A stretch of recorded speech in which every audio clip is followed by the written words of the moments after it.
que cela allait être principalement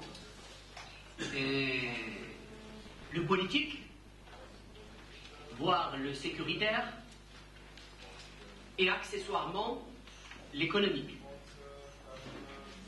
Cette affirmation est-elle fondée? Sur quoi repose-t-elle? Quelles prémices? Quels faits? Et surtout, est-elle crédible pour l'avenir? Je crois qu'au-delà des discours et des bonnes intentions, la dimension économique de toute relation revendique des faits, du concret, des réalisations. Et qui peut aujourd'hui croire que le projet euro-méditerranéen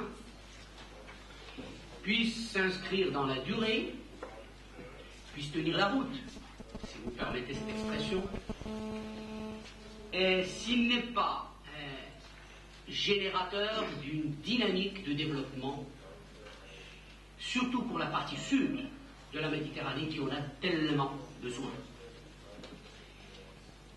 Et je dirais que le projet élaboré à Barcelone sera ou ne sera pas, selon qu'il arrivera donc à générer ou non cette dynamique.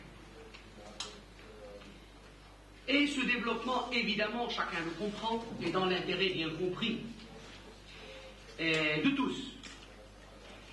C'est le développement qui apportera les véritables réponses aux autres questions qui sont soulevées avec plus ou moins d'anxiété par nos amis européens et qui ont pour nom émigration, intégrisme, drogue, contrebande, que sais-je. Je dirais que cette vision froide et réaliste des choses, je crois que nous sommes certains que nos amis allemands la partagent. Eux qui, je crois, ont inventé d'une certaine manière le concept de réel politique.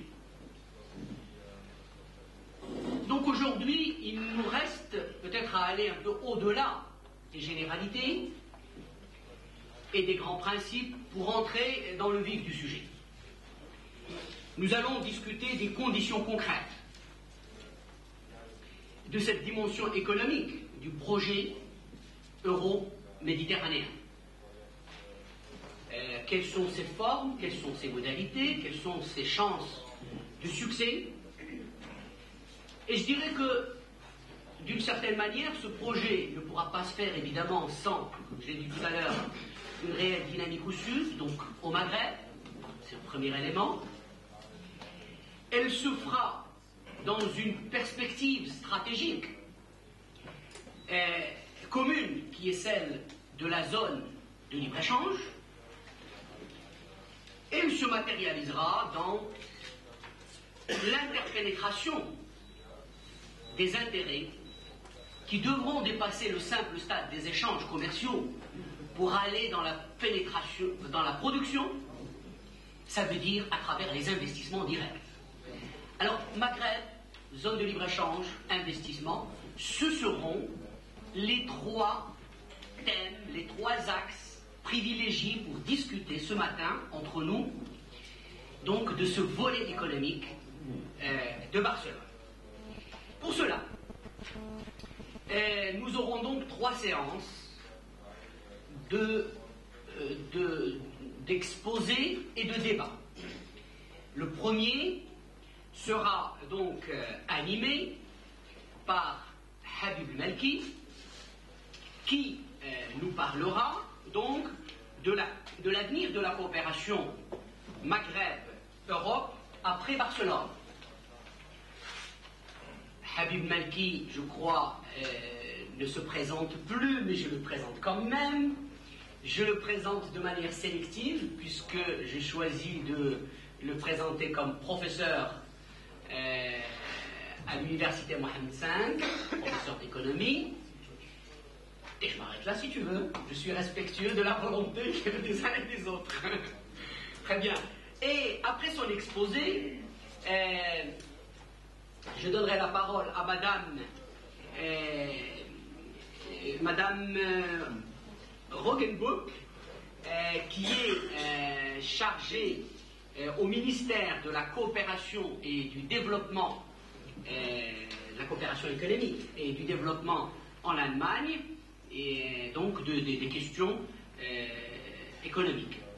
Elle aura donc aussi un moment pour réagir à l'exposé de Habib Malki, et ensuite nous ouvrirons un débat qui, j'espère, impliquera et intéressera la plupart d'entre vous. Donc nous commençons par sa première partie. Je donne la parole à Habib Malki. Merci beaucoup, Monsieur le Président et chers amis, mes chers collègues et chers amis. Il m'a été demandé de faire un exposé sur un sujet qui me paraît très complexe, car il met en relation quelque chose qui existe, qui est en train de se construire, l'Union européenne, et quelque chose qui n'existe pas encore en tant que quantité évoluant à une vitesse, je dirais, naturelle. Mais avant d'avancer quelques éléments de réflexion, beaucoup plus pour alimenter le débat, je tiens tout d'abord à saluer cette initiative conjointe prise par la Fondation Abraham Wahbi et la Fondation Frédéric Ebert.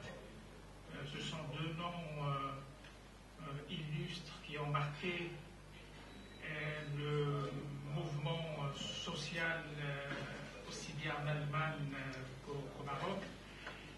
Je salue cette initiative d'autant plus qu'elle remet à l'ordre du jour une dimension qui me paraît essentielle dans la conjoncture actuelle, à savoir le rôle de l'Allemagne dans ce qui est en train de se construire en Méditerranée. Et je crois que l'opportunité de cette initiative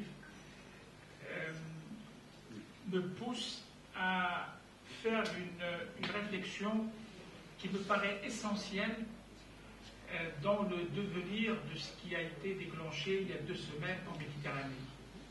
À savoir que la construction de ce vaste espace économique euro-méditerranéen ne doit pas être uniquement l'affaire des pays méditerranéens, et particulièrement ne doit pas être uniquement l'affaire des pays européens méditerranéens, c'est-à-dire des pays de la rive nord de la Méditerranée.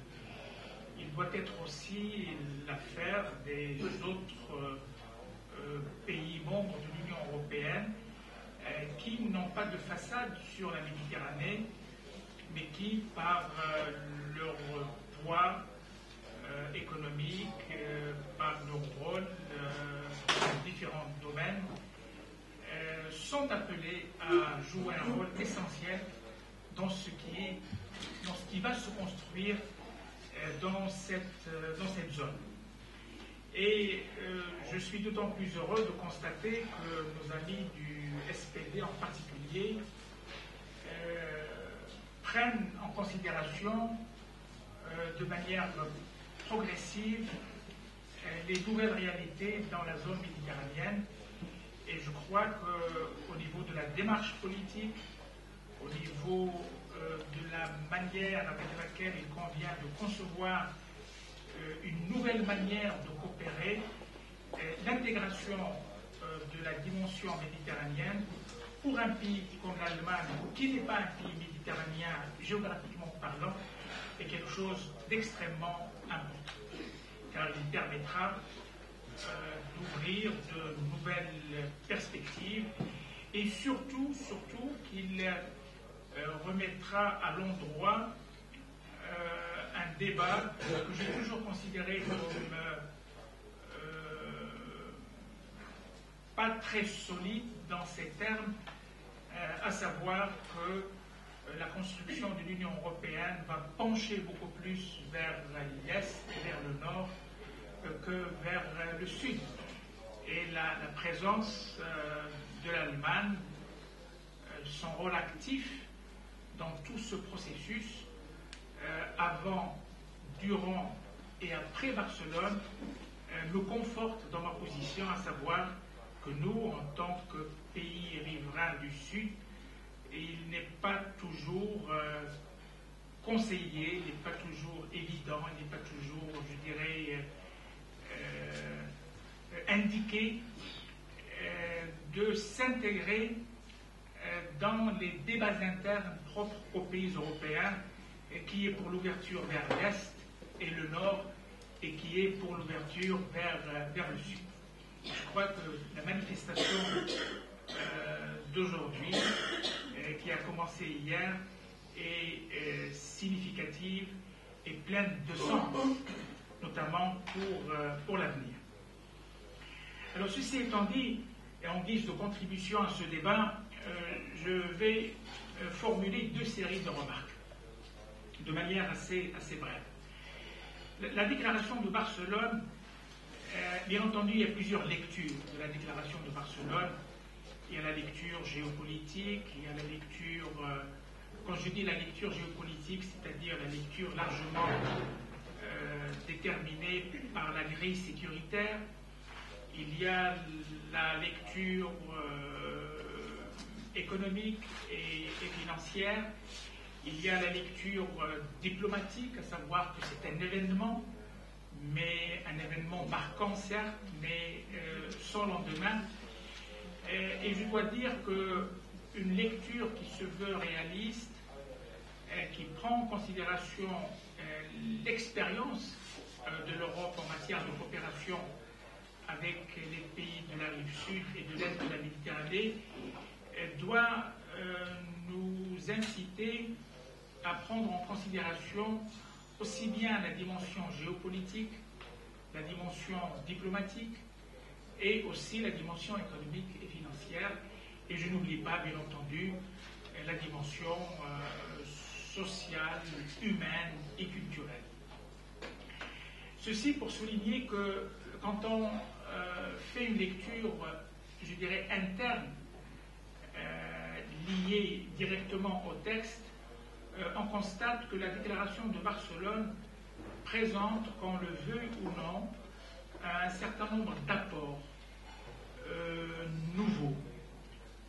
Et ceci à trois niveaux. Le premier niveau, que je considère personnellement comme important, c'est le niveau terminologique. Il est fait état, dans des endroits très différents, de concepts qui sont maintenant consacrés, tels que le partenariat, tels que la prospérité partagée. C'est quelque chose d'important à souligner.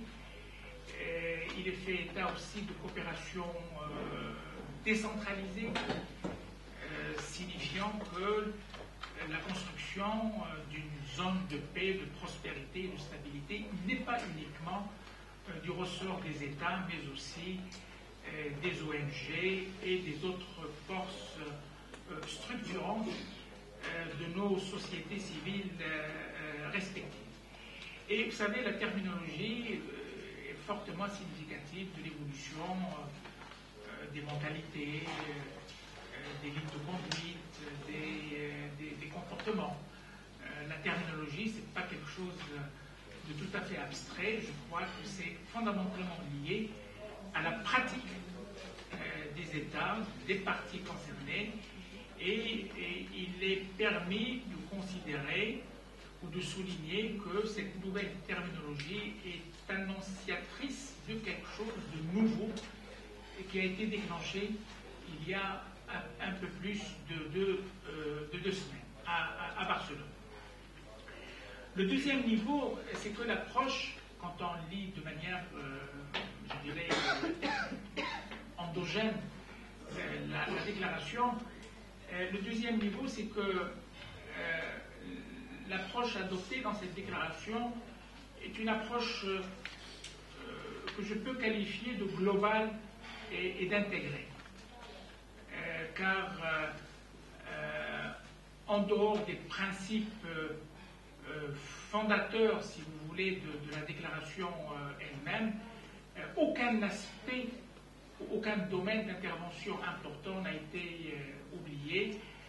Je vous rappelle très succinctement qu'il a été pris en considération trois volets: le volet politique et sécuritaire, le volet partenariat économique et financier, et aussi le volet combien difficile, combien important, et qu'on peut considérer comme le test de la validité de la future coopération, c'est-à-dire le volet social, culturel et humain. Ça me semble important, et cette approche globale et intégrée ne se limite pas uniquement à énoncer la nécessité d'intervenir sur des bases nouvelles avec des instruments nouveaux dans ces différents secteurs, mais deux éléments méritent d'être aussi soulignés. D'une part, la traduction concrète de cette déclaration à travers un programme d'action.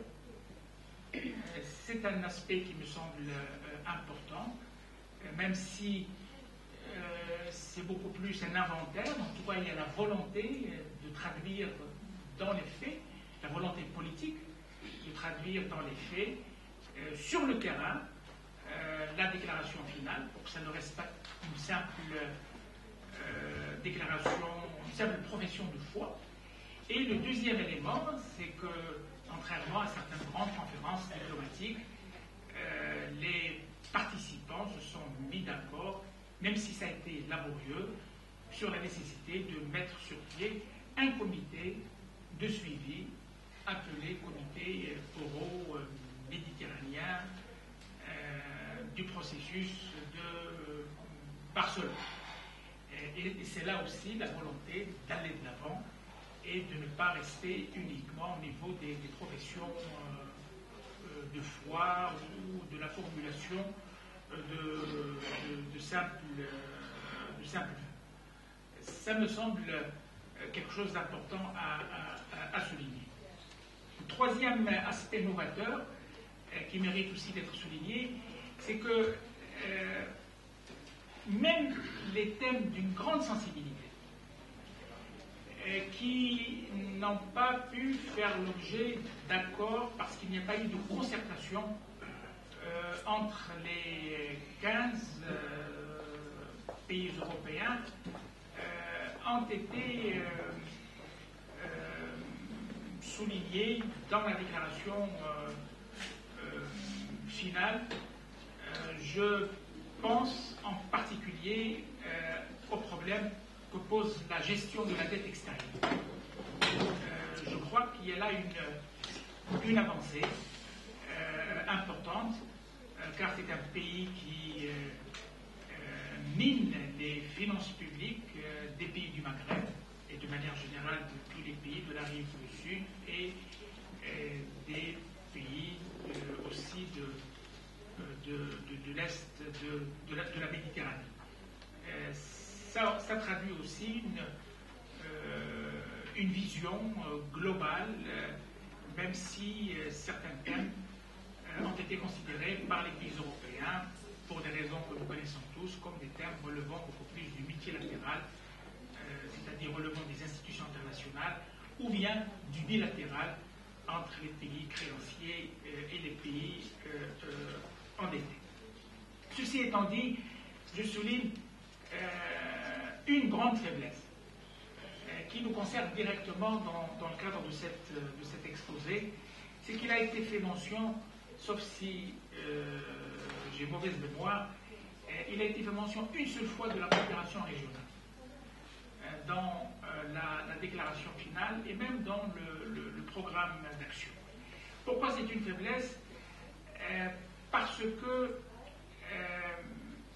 d'une part, il y a une expérience qui mérite d'être rappelée, mais qui ne concerne que la partie occidentale de la Méditerranée.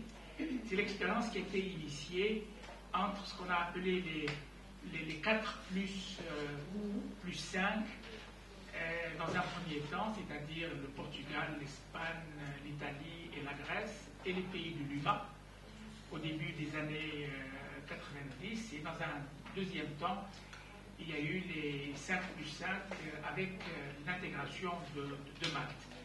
Et des commissions de travail extrêmement... Enfin, des commissions de travail ont fait un travail assez sérieux. Une dynamique a été déclenchée dans ce domaine pour la première fois, et pour des raisons liées au fonctionnement interne de l'UMA, pour d'autres raisons aussi liées peut-être à la vision des pays européens, cette dynamique s'est arrêtée. Et je crois là qu'il y a là matière à réflexion, car il est très difficile de concevoir la construction de l'espace méditerranéen dans sa dimension économique et financière dans un premier temps, dans un deuxième temps dans sa dimension sociale et par la suite dans sa dimension politique, sans fructifier ou sans interpeller un certain nombre d'expériences. Alors le silence de la déclaration de Barcelone sur la coopération, ou la timidité de la déclaration de Barcelone sur la coopération régionale, en tout cas soulève des interrogations.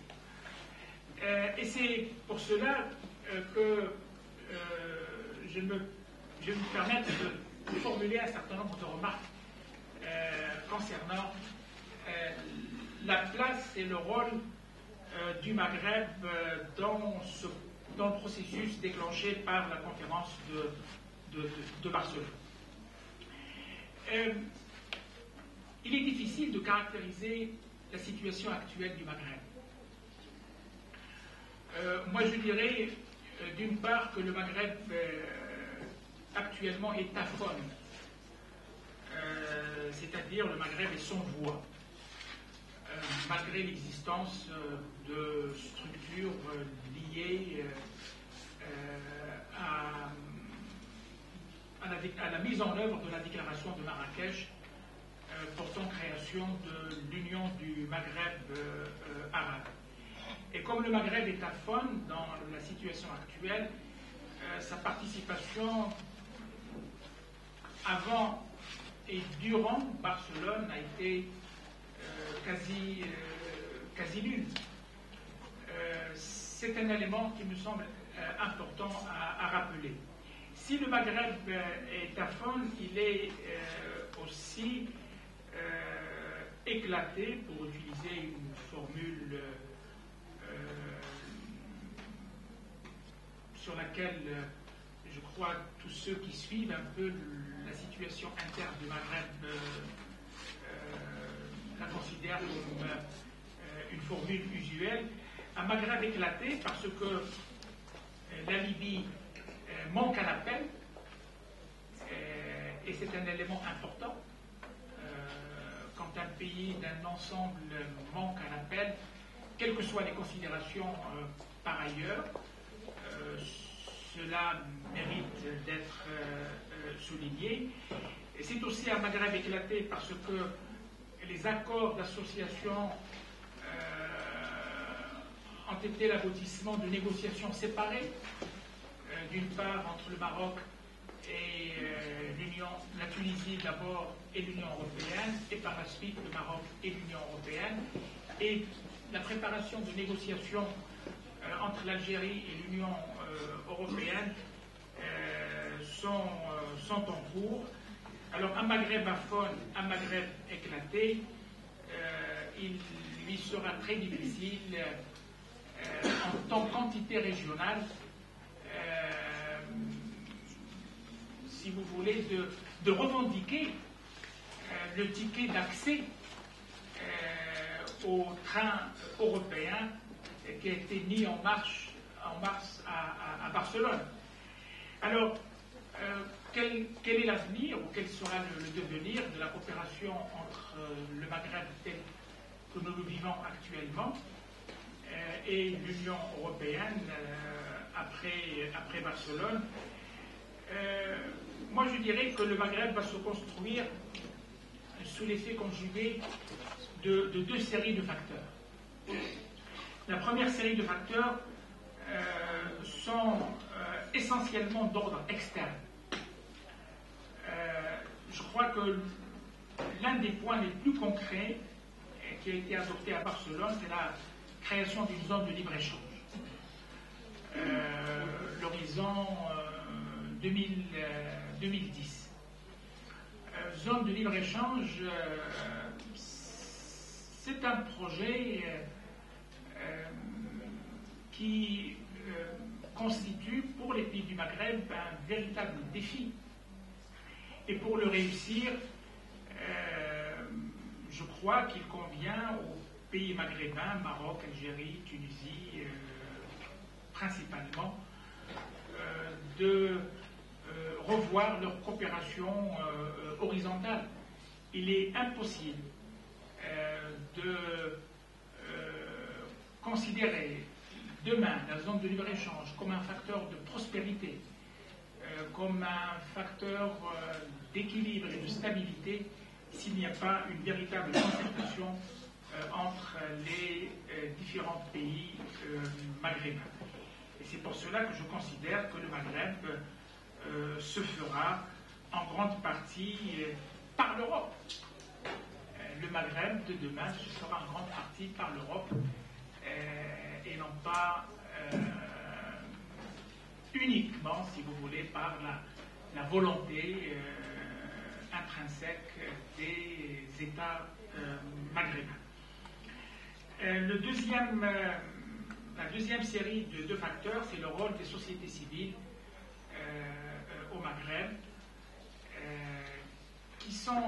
qui connaissent une vitalité importante, même si les formes d'expression sont différentes, même si le rythme d'évolution au Maroc, en Algérie et en Tunisie, pour se limiter à ces trois pays, le rythme d'évolution est différencié pour différentes raisons, mais c'est la société civile, à travers tout ce qu'elle porte comme projet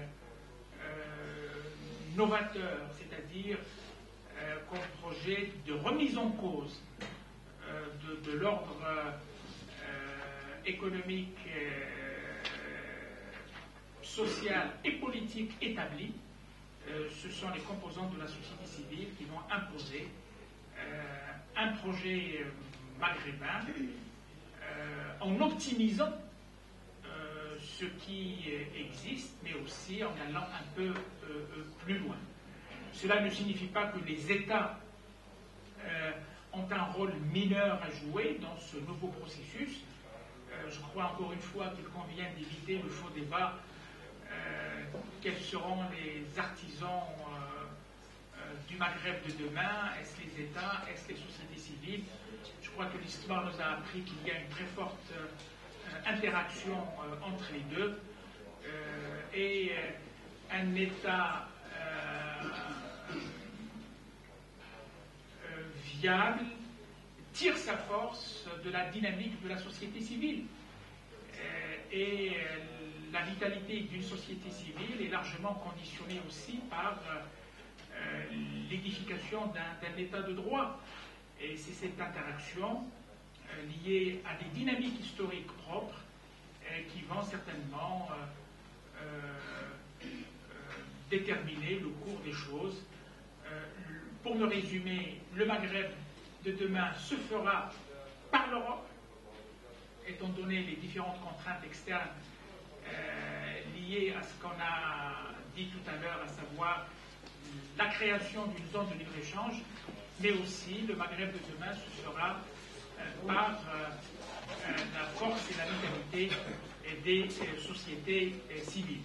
Voilà, ce sont là quelques réflexions, quelques points de repère sur un sujet qui me semble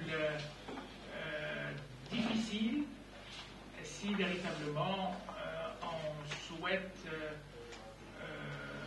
renouveler la vision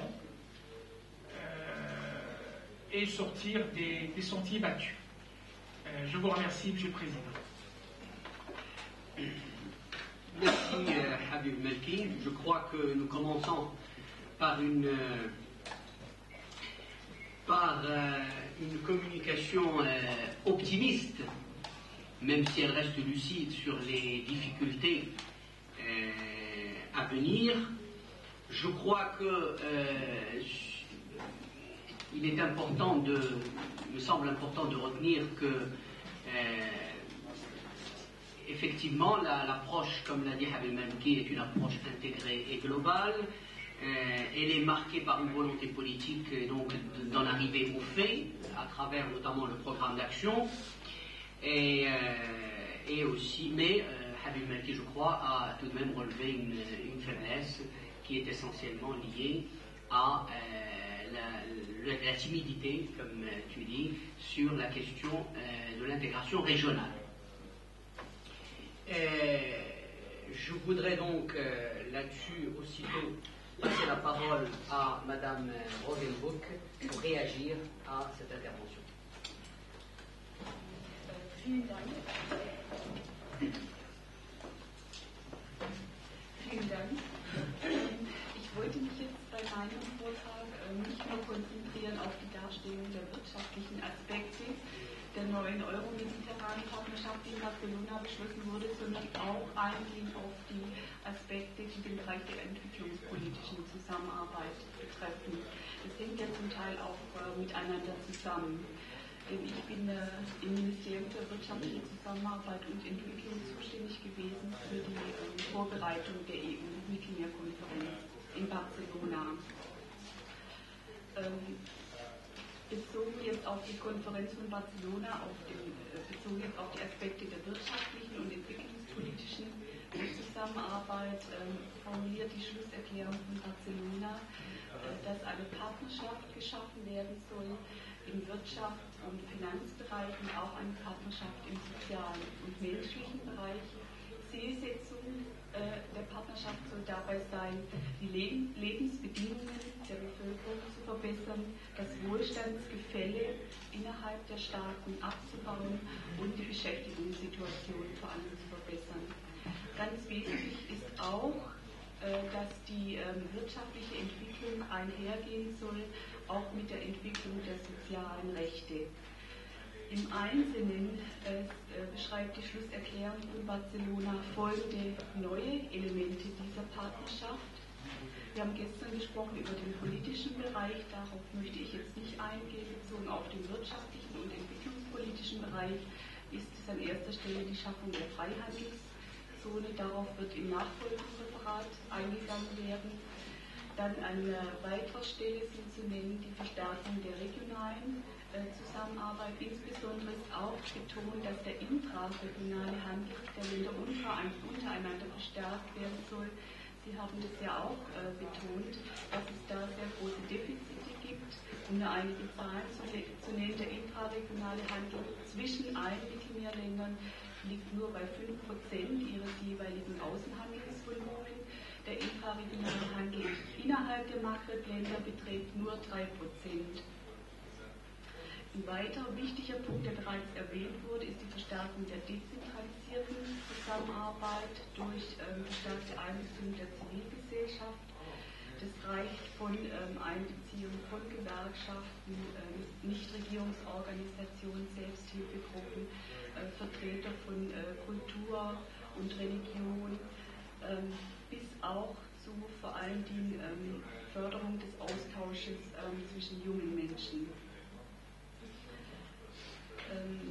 Des Weiteren sieht die Konferenz von Barcelona vor, die neue euromediterrane Partnerschaft, dass die soziale und kulturelle Dimension erstmals einbezogen wird in die Partnerschaft, und das bedeutet konkret die Förderung des kulturellen Austausches zwischen den Ländern soll gefördert werden. Fragen der Migration, also der Wanderungsbewegungen, sollen angesprochen werden und es soll nach Lösungen gesucht werden, um diesen Wanderungsdruck auch abzumildern in Form von Berufsbildungsprogrammen, verstärkten Maßnahmen zur Schaffung von Arbeitsplätzen. Es geht um die verstärkte Zusammenarbeit im Bereich der Terrorismus- und internationalen Kriminalitätsbekämpfung und auch im Bereich des Drogenhandels. Darüber hinaus beschreibt die Schlüsselerklärung von Barcelona eine ganze Reihe von Bereichen, die Gegenstand der Entwicklungszusammenarbeit sein sollen.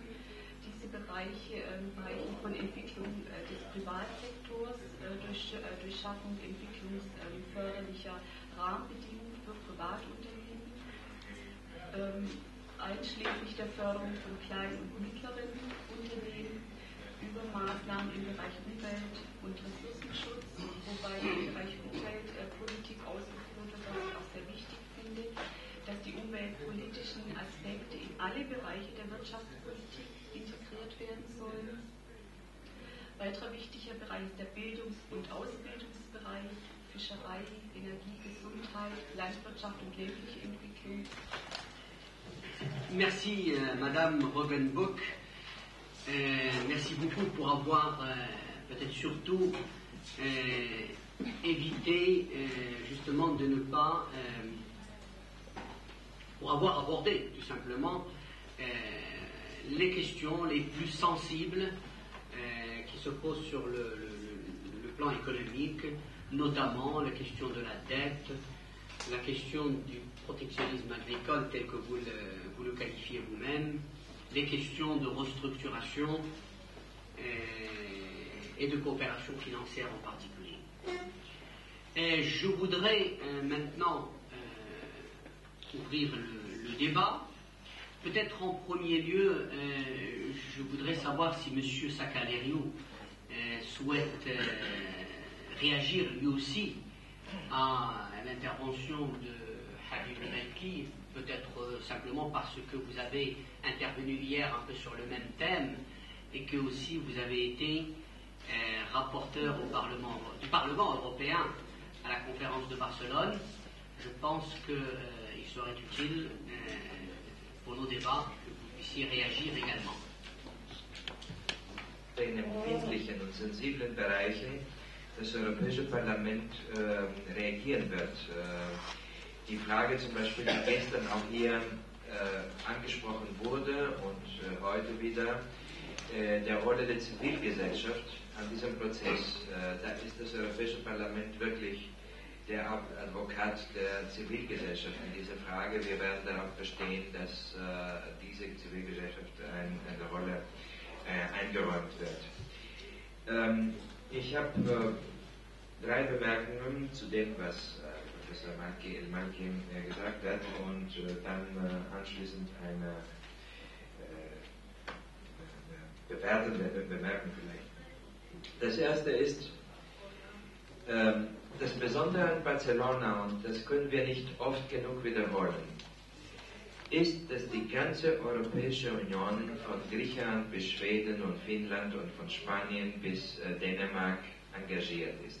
Das ist das Einmalige und dass es wirklich diese Europäische Union wirklich daran engagiert ist, sieht man, dass ich zum Beispiel aus den südlichen Ländern als Berichterstatter nichts bekommen habe, dagegen aber von Nordrhein-Westfalen, von RWE, eine Studie, die RWE gegeben hat über die Möglichkeiten dieses Unternehmens, das ist ein sehr großes Unternehmen, Energieunternehmen, aber auch in anderen Bereichen in Deutschland, ein großes Interesse, was da entsteht und was ganz natürlich ist. Denn ich denke, zumindest kurz- und mittelfristig, wird der Norden Europas viel mehr profitieren von diesem Prozess als der Süden, der Norden der Europäischen Union, als der Süden der Europäischen Union, der irgendwie konkurrieren muss, nicht? In allen landwirtschaftlichen Produkten und anderen auch. Ich glaube, Herr Malki, die Frage, Sie haben das sehr begeistert dargestellt die Initiative 4+5. Ich glaube, in den letzten Jahren gibt es also keinen ernstzunehmenden Politiker im Mittelmeerraum, der nicht seine eigene Initiative dazu lanciert hat. Es gibt auch das Forum Alexandria Forum und es gibt also so Anstrengungen von spanischer Seite, von italienischer Seite. Das einzige kleine Problem, was all diese Initiativen haben, ist, dass kein Geld dahinter ist. Und Geld braucht man, glaube ich, um tatsächlich ein Projekt anzuschieben. Die Rolle von Maghreb dazu, das ist auch ein anderer Punkt, den Sie angesprochen haben. Das kann natürlich also jetzt nicht der Vorschlag und nicht die Initiative bestimmen. Das ist Maghreb, das diese Sache machen kann. Ich denke, gestern der Professor Oualalou hat uns insbesondere zwei ganz wichtige Gedanken dazu gebracht. Der eine Gedanke war, dass Marokko aufgrund seiner ganzen Tradition, Geschichte und sozialer Struktur, wenn man so will, eine Brückenfunktion übernehmen könnte. Ich würde sagen, ich würde das sehr begrüßen. Ich warte darauf, dass das auch tatsächlich geschieht. In Barcelona ist das nicht geschehen. Und das Zweite ist ein Vergleich ziehend, der gleiche von ein Vergleich ziehend zwischen der Mottofunktion von Deutschland und Frankreich in der Europäischen Union gesagt hat, die Notwendigkeit, die da ist, eine Verständigung von Algerien und Marokko. Ich halte diesen Gedanken für sehr, sehr wichtig, wenn der verstanden wird und wenn das wird es sicherlich seine Früchte tragen. Ich will dabei sagen, dass Sie sagten, Maghreb sei sprachlos gewesen in Barcelona. Es sind ja nicht regionale Formationen in Barcelona zum Wort gekommen. Ich kann Ihnen nur sagen, Herr Demri, der Außenminister Algeriens, war sehr gesprächig und hat doch gute Ideen unterbreitet, die auch Zustimmung gefunden haben. Also nicht ganz Maghreb war sprachlos. Ich habe gestern auch gemerkt, dass die Sicherheitsfragen irgendwie ängstlich angesehen werden oder nicht ernst genommen werden. Es mag sein, ich kann das nicht einschätzen, dass für Marokko die Sicherheitsfragen nicht von besonderer Bedeutung sind. Für andere Länder in der Region, einschließlich viele EU-Länder, sind die Sicherheitsfragen wesentlich. Und wenn wir sie nicht einbeziehen, gibt es zum Beispiel gar kein Interesse, an diesem Prozess teilzunehmen. So zum Beispiel Syrien. Ich finde das auch richtig, dass diese Fragen dabei sind. Ich denke, dass das Problem, was die Konferenz von Casablanca und Amman hat, ist genau das, dass diese Fragen ausgeklammert sind, statt einbezogen zu werden. Letzter Punkt, der aber wirklich der wichtigste ist, Sie sagten, die Schwäche dieses Prozesses ist das Fehlen der regionalen Zusammenarbeit. Ich habe jetzt die Schlusserklärung nicht im Kopf, aber ich weiß, dass die Kommission der Europäischen Gemeinschaften ein ganz besonderes Gewicht legt gerade an diese Frage. Nicht? Frau Roggenbuch hat das auch angesprochen, wie schlecht die regionale Zusammenarbeit aussieht. Es ist ausdrücklich festgehalten worden, dass das Ziel dieses Prozesses auch die Verbesserung der regionalen Zusammenarbeit sein soll. Und die Europäische Union hat auch in der Vergangenheit Erfahrungen in diesem Bereich gesammelt, nämlich Erfahrungen dahingehend, wie eine solche regionale Zusammenarbeit gefördert werden kann. Wir haben einen ganz anderen Bereich, aber das ist auch bezeichnend im Bereich der Universitäten. Zum Beispiel bestimmte Mittel dafür aufgehoben oder dafür verwendet, dass gemeinsame Projekte von Universitäten, und zwar aus vielen Ländern der Europäischen Union, finanziert werden. Sonst konnte keiner an dieses Geld kommen. Inzwischen haben sich solche Zusammenarbeiten institutionalisiert in diesem Bereich, dass heute, wo keine Mittel mehr da sind, die Zusammenarbeit weitergeht. Also ich kann mir durchaus vorstellen, dass ein Teil der Mittel, die vorgesehen sind, nur vorgesehen sein sollen für regionale Zusammenarbeit, für grenzüberschreitende Zusammenarbeit. Das würde ich begrüßen. Und diese regionale Zusammenarbeit sehe ich nicht nur in den Maghreb-Ländern zum Beispiel, sondern durchaus. La parole est à la salle. Oui, bon, je pense qu'on peut prendre une liste relativement courte pour laisser ensuite le temps aux autres thèmes. Donc, oui, Annie. Annie. Et voilà. Oui, juste une petite précision concernant cet aspect sécuritaire. C'est vrai que les pays du sud de la Méditerranée, en particulier nous, Marocains, faisons cette critique un peu au texte au Parlement européen, la perception qu'ont les Européens des problèmes euro-méditerranéens, en disant souvent ils font une fixation sur l'aspect sécuritaire des communications. Je crois que c'est vraiment un faux problème. D'abord parce que je pense que, en tout cas du point de vue du Maroc, une coopération en matière de sécurité ne pose aucun problème pour les Marocains. On peut tout à fait coopérer avec l'Europe en matière de sécurité. Donc dire que cette question nous pose problème, à mon avis, c'est pas du tout important. Par contre, ce qui est beaucoup plus important pour nous, c'est de dire que le dépassement du problème sécuritaire, pour justement pouvoir résoudre ce problème-là, il y a une coopération politique qui s'impose à ce niveau-là, mais il y a surtout une coopération économique. Parce que l'origine même des problèmes sécuritaires, l'origine même des problèmes de sécurité, on le comprend, on arrive facilement à pouvoir déterminer les causes qui conduisent à une instabilité dans la région. Parmi ces causes-là, je pense que l'aspect économique, l'aspect développement, l'aspect disparité en termes de développement entre le nord et le sud, ils comptent beaucoup pour beaucoup. Donc je crois qu'il faudrait peut-être inverser cette approche de la dimension sécuritaire qui porte sur les questions de drogue. On aura l'occasion d'en parler cet après-midi. Le développement de la région nord du Maroc. Si aujourd'hui on produit au Maroc du cannabis, c'est pas pour le plaisir de produire du cannabis. Donc il y a un problème économique aussi dans cette région-là. On aura l'occasion d'y revenir. Mais c'est aussi un aspect qui est souvent invoqué dans le volet sécurité. Le problème de l'instabilité de la région, c'est quoi? C'est la montée des mouvements islamistes en Algérie, et en particulier en Algérie, donc l'instabilité politique dans cette région. Elle a aussi, et pour beaucoup des causes économiques, il y a certainement des causes politiques, mais il y a aussi pour beaucoup des causes économiques. Ce que je veux dire, c'est qu'il y a une réponse économique à apporter à ce problème de sécurité. Et c'est justement, comme c'est le thème d'aujourd'hui, donc je crois que et sur le plan politique, la coopération ne pose pas de difficultés majeures. Donc je crois qu'il nous faut peut-être arrêter de faire cette obsession, faire cette fixation sur l'aspect sécuritaire, comme si la sécurité ne comportait pas de dimension économique, parce que finalement, derrière cette critique que nous formulons le plus souvent, c'est de dire que les Européens mettent l'accent un peu trop sur cet aspect et négligent l'aspect échange économique. Voilà. Merci. Bien.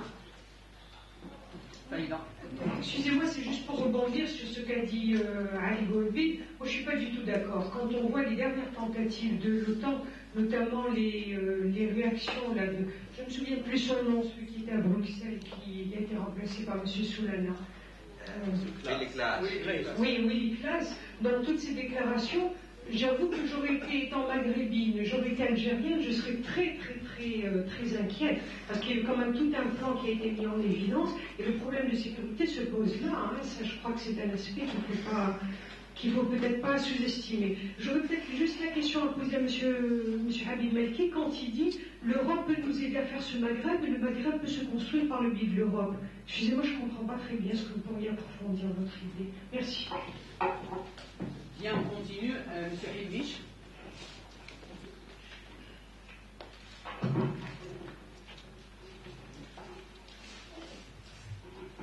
Monsieur Arsbil a relevé le caractère optimiste de l'exposé de notre ami Habib.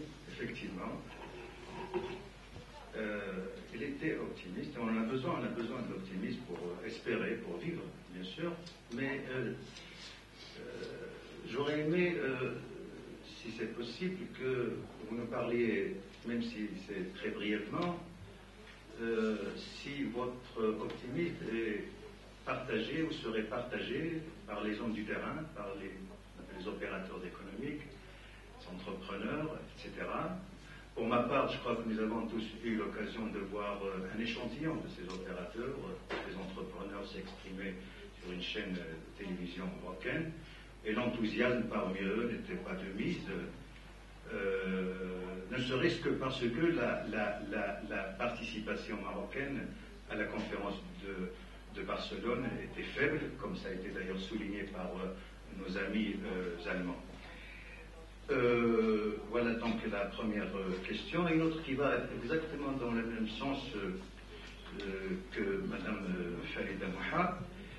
D'une part, vous relevez que la faiblesse, qu'il y a une faiblesse dans ces rapports concernant, étant donné qu'il n'y a qu'une seule mention qui a été faite de la coopération régionale.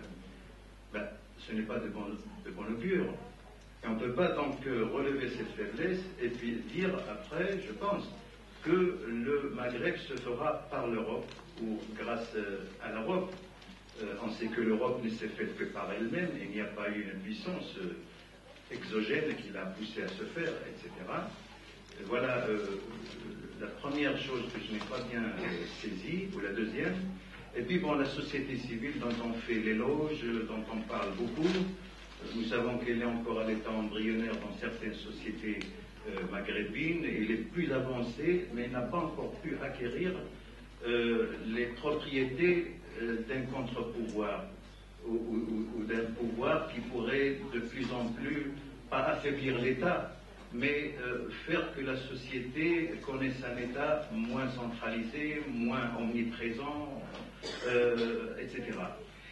Et le Maghreb, nous le savons tous, non seulement il s'est présenté en ordre dispersé dans cette conférence, mais pire encore, c'était la politique de chacun pour soi. De chacun pour soi. C'était concurrence, compétition entre l'Algérie, la Tunisie et le Maroc, etc. Et tout cela, c'est pas pour exprimer mon pessimisme, mais je ne vois pas le bout du tunnel, surtout si on pense à ce problème du Sahara occidental qui est là, qui nous empoisonne la vie à tous.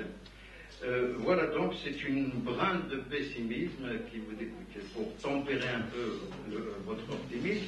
Et puis la Libye, d'ailleurs M. Sikalouri, vous l'avez souligné hier, c'est pas qu'il a manqué à l'appel, c'est qu'il n'a pas été appelé. Pas du tout, il n'a pas été invité pour les raisons qu'on sait, les démêlés qu'elle a outre-Atlantique, avec les États-Unis en premier lieu. Et alors qu'il est de plein pied, c'est un pays méditerranéen de plein pied, et contrairement à la Mauritanie, par exemple. Voilà, c'est ce que je voulais exprimer. Monsieur Hatta, je crois.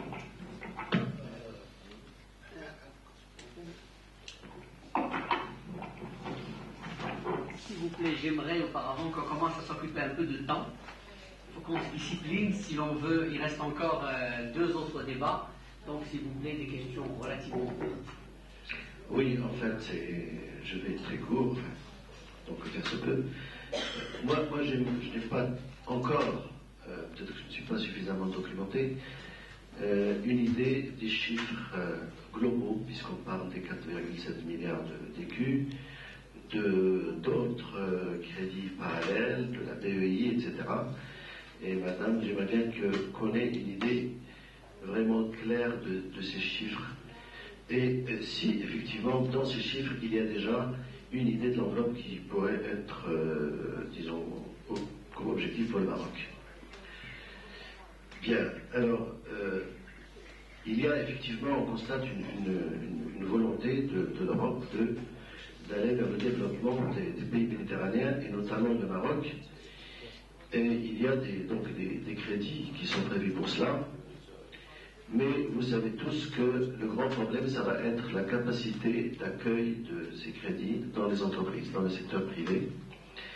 Et il faudrait nécessairement qu'il y ait un effort du côté marocain, mais surtout aussi du côté européen, pour qu'on pousse vers des associations entre entrepreneurs européens et marocains, des joint ventures, des opérations de délocalisation d'industrie, de la production commune, par exemple au Maroc, pour le marché européen et pour un marché peut-être au-delà du marché européen.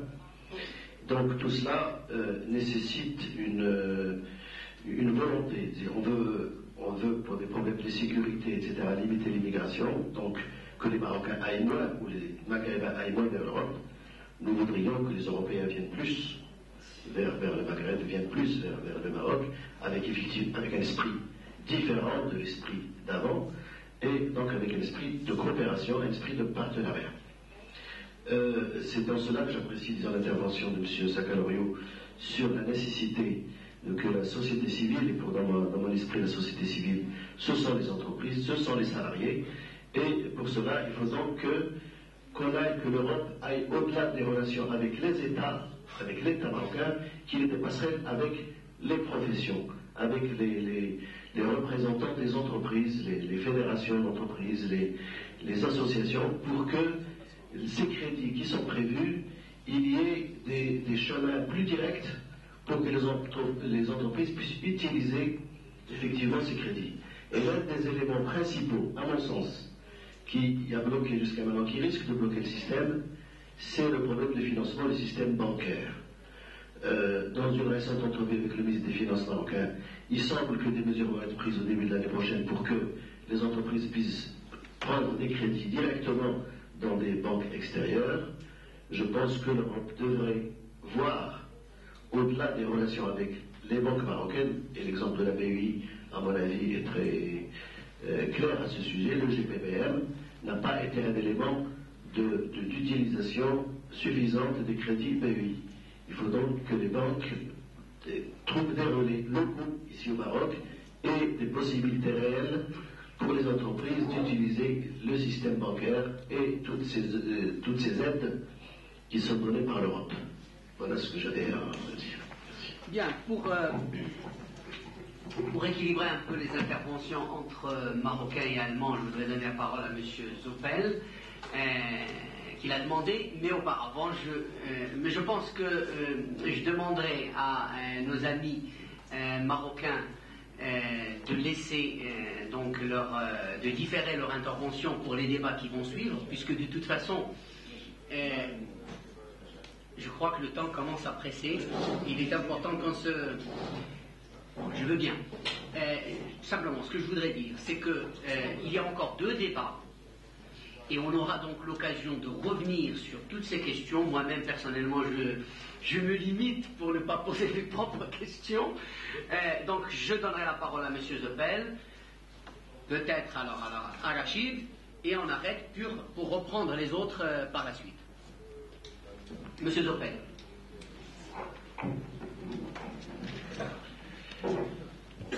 Ich möchte nur 2 knappe Fragen stellen. Beide an Sie, Herr Walter. Indem Marokko erklärt hat, es will mit Europa eine Freihandelszone bilden, ist ja das Wichtigste, was getan werden muss, dass Marokko sich auf die Chancen einer Freihandelszone vorbereitet. Das ist meine Frage. Was will Marokko tun, damit es die große Chance einer Freihandelszone aufgrund des wesentlich niedrigen Lohnniveaus hier in Marokko, in Europa verkaufen zu können? Wie will Marokko diese Chance nutzen? Meine zweite Frage ist Zusammenarbeit innerhalb des Maghreb. 2 Länder des Maghreb haben ein Assoziierungsabkommen jetzt mit der EU. Ist es in absehbarer Zeit denkbar, dass es zu einem geeinten Abkommen zwischen Tunesien und Marokko kommt, das dieses Abkommen verbindet und damit ein gemeinsames Auftreten Tunesiens und Marokkos erlaubt, auch in der Frage, auf den europäischen Märkten intensiver und aggressiver zu exportieren? Alors, une exception pour Rachid. Pas grave.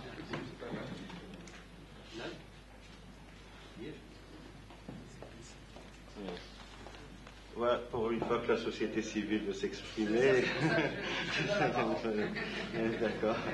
Alors, non, il était toujours très difficile devant par terre des éminents économistes avec des idées très fortes, comme le dit l'ami Melki, de revenir un petit peu au terrain. sur le terrain, et effectivement, c'est sur le terrain que je voudrais revenir dans ce système de coopération. Je m'intéresse personnellement à ce problème des services et de l'ingénierie et de technologie. Et en tant qu'association professionnelle, et j'ai eu l'occasion, il y a une dizaine de jours, après la signature des accords et après Barcelone, d'aller à Bruxelles pour faire ce qu'on fait, de lobbyer un petit peu, pour voir un peu ce qui se passe et d'avoir des renseignements sur ce programme MEDA. Pourquoi? Parce que moi je pense personnellement qu'il ne peut y avoir, disons, de développement stratégique de la région que par un développement effectif des pays de la Méditerranée, et le développement passe par l'utilisation des ressources humaines et des ressources disons, du travail de conception ici dans les pays méditerranéens. Et ça, c'est un élément essentiel, parce qu'il ne peut pas y avoir stratégiquement de développement à long terme. Nous avons essayé de développer ce thème, et on nous a exposé, disons, le programme MEDA, qui commence d'abord par la conception, par les études de conception. Or, en tant que bureau d'études intervenant, nous commençons, avant la signature du programme des MEDA, d'avoir des pressions de bureaux d'études européens qui ont connaissance de tout ce qui va être signé pour venir participer ici. Et c'est là où il y a un mécanisme qu'il faut instaurer, parce que nous pensons que le développement ne peut être pas ici, d'abord local, et le développement régional ne peut être fait que par le favoriser, que la conception se fasse ici, dans le Sud. Et nous ne sommes pas pauvres de ce niveau-là. C'est-à-dire, nous avons des cadres qu'il faut, c'est-à-dire maintenant, le mécanisme, s'il y a un programme, la première année du programme MEDA, s'il n'utilise pas la conception locale, ce sera perdu. Parce qu'on parle de mise à niveau, maintenant c'est le terme à la mode, de mise à niveau industriel, cette mise à niveau doit être faite et doit être conçue par le local. Sinon, tout ce programme ira à l'échec. C'est ce que je voulais dire en ramenant un petit peu au terrain, et ça, nous jugerons sur pièce dès l'année 1996.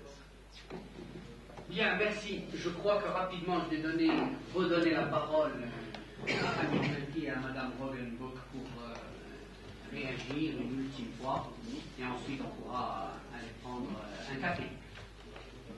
Non, la deuxième partie on fera le café après, parce qu'il y a des gens qui doivent quitter. Une prise de café. Non, le café viendra. On va somnoler. On pourra prendre des places. Oui, on peut faire oui. Voilà. En commençant par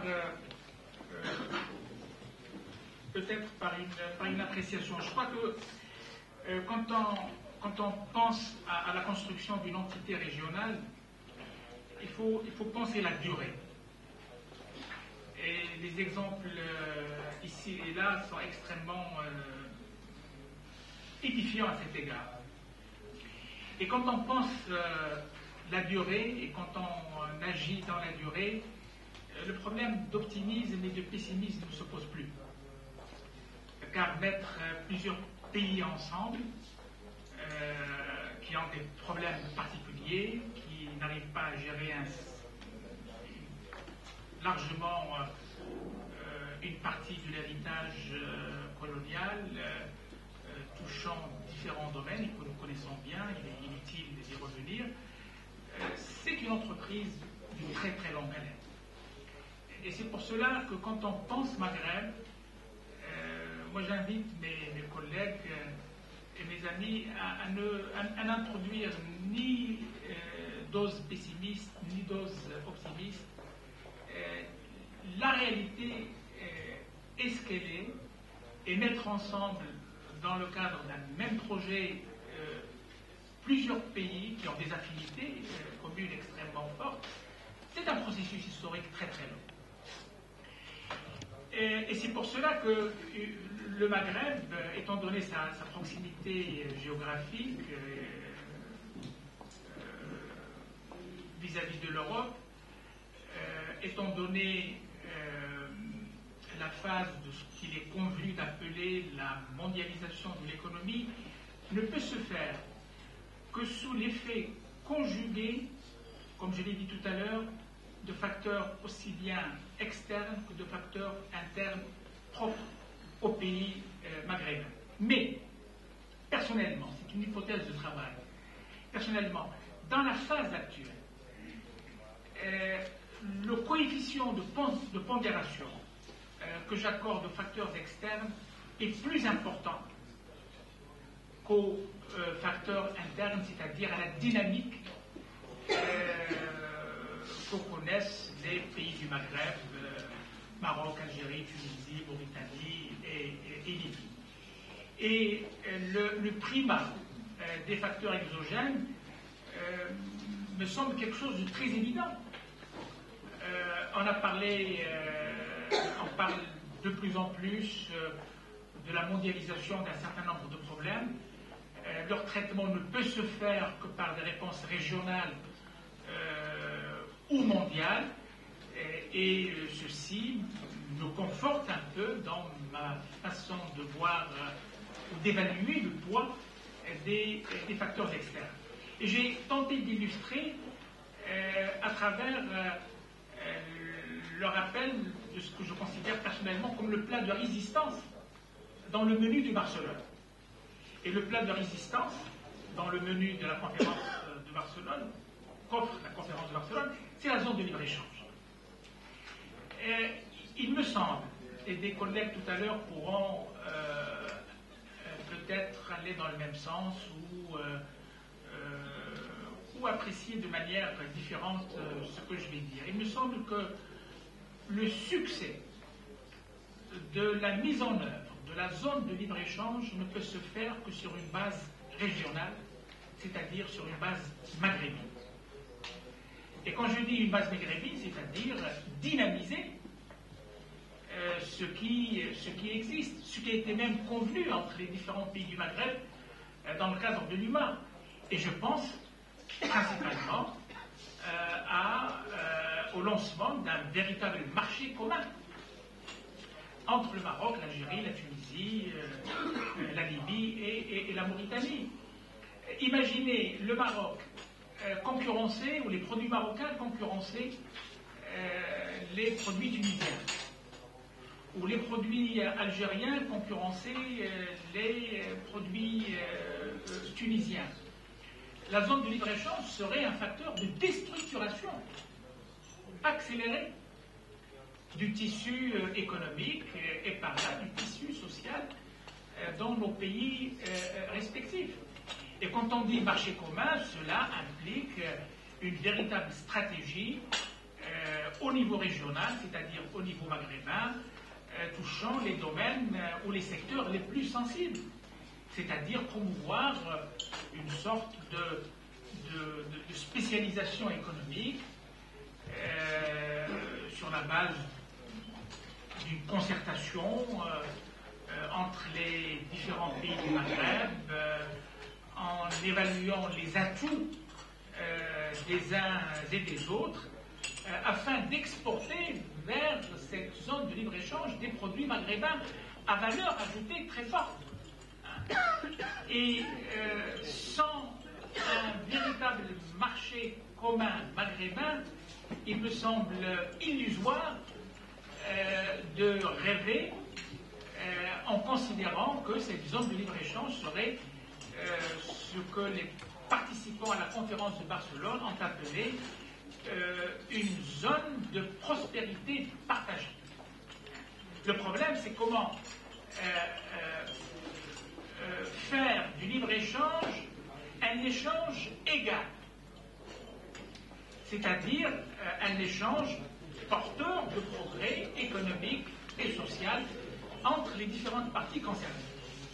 Et c'est dans ce sens que j'ai dit, de manière un peu provocante, le Maghreb se fera par l'Europe, c'est-à-dire par les contraintes externes. Par les contraintes externes. Cela ne minore pas les facteurs liés à la dynamique proprement niveau maghrébin. Et je crois que des composantes de la société civile doivent investir fortement dans le projet maghrébin. Et c'est la seule manière d'entretenir l'idée, d'entretenir le projet, d'approfondir la prise de conscience et de multiplier les chantiers de réflexion et d'action dans ce domaine. C'est une entreprise historique, c'est-à-dire c'est une construction qui n'a de sens que dans la durée. Bien entendu, les facteurs liés à la pollution politique font que le train maghrébin est en panne. Peut-être le train européen va nous entraîner un peu plus et nous faire prendre conscience, je dirais, de la fatalité de la construction maghrébine. Alors, dans le même sens, pour répondre à M. Zoppel, est-ce que le Maroc, ou comment le Maroc va se préparer à la zone de libre-échange? Moi, je dirais, pour vous répondre, j'en rappellerai deux petits points. Le premier point, il faut une nouvelle politique économique, une nouvelle politique en matière d'éducation et de formation, et une nouvelle politique en matière de recherche et développement. Sans une nouvelle vision, il serait impossible, encore une fois, de faire de cette zone de libre-échange un espace de prospérité partagée. Comment y arriver? Et là, je rejoins ce que disait tout à l'heure Hassan Al-Khattab. Il faut impliquer les forces économiques et sociales. Sans une implication organisée, je dirais même institutionnalisée, de tout ce qui contribue à la production, comme on dit, et matérielle et immatérielle, syndicats, patronats, ONG qui opèrent dans des domaines très différents, il serait impossible de rendre notre accès à la zone de libre-échange compétitif. Et la compétitivité n'est pas uniquement économique. La compétitivité est aussi politique et elle est aussi sociale. Et quand je dis compétitivité politique, c'est un peu les principes fondateurs de la déclaration de Barcelone, c'est-à-dire un État de droit achevé et l'élargissement de l'espace des droits de l'homme au sens large du terme. Et je crois que sans cette nouvelle vision, associant les forces économiques et sociales, il serait très difficile pour le Maroc de revendiquer une quelconque compétitivité afin d'accéder dans des conditions confortables à la zone de libre-échange. Merci, Monsieur le Président. Je ne vais pas monopoliser la parole parce qu'il se fait tard et il y a d'autres collègues qui souhaitent intervenir tout à l'heure. Comme les Tunisiens. Merci, Habib Le traité avec la Tunisie. Pardon? Il vous a demandé aussi sur le traité avec la Tunisie. Il reste une question. Le traité d'association Maroc. Non, un traité entre Maroc et Tunisie. Moi, je souhaite. J'ai pas voulu le mentionner j'ai pas voulu le mentionner. Mon souhait, si on veut véritablement saisir cette opportunité avant l'an 2015, c'est qu'il y ait un traité entre l'Union européenne et l'Union du Maghreb arabe. Et non pas des traités bilatéraux, aussi bien dans le sens vertical que dans le sens horizontal. Moi, je crois qu'il faut véritablement arriver, peut-être dans les années à venir, avant l'an 2000, à un véritable traité entre l'UMA en tant qu'institution.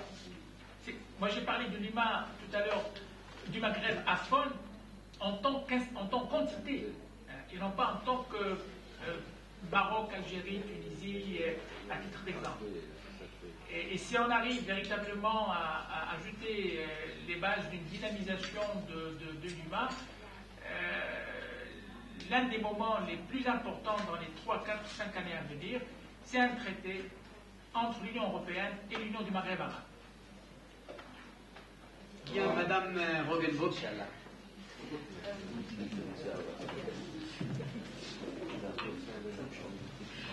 Ich wollte nur ganz kurz die Frage beantworten von Ihnen nach der finanziellen Ausstattung der neuen EU-Mittelmeerpolitik. Also insgesamt sind vorgesehen 4,7 Milliarden EQ an EU-Haushaltsmitteln. Das sind also Zuschüsse.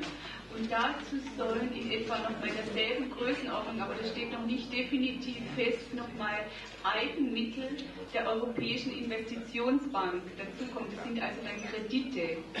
Und zu diesen Leistungen insgesamt kommen auch noch die bilateralen Leistungen der einzelnen EU-Mitgliedstaaten. Denn die sollen ja nicht abgebaut werden aufgrund der Erhöhung der EU-Mittelmeer.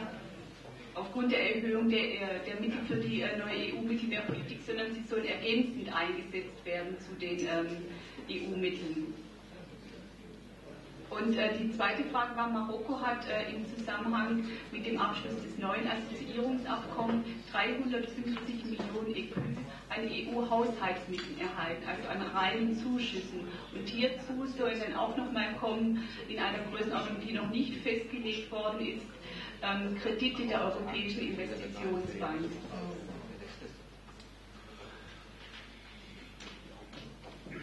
Bien, je vous remercie, Madame.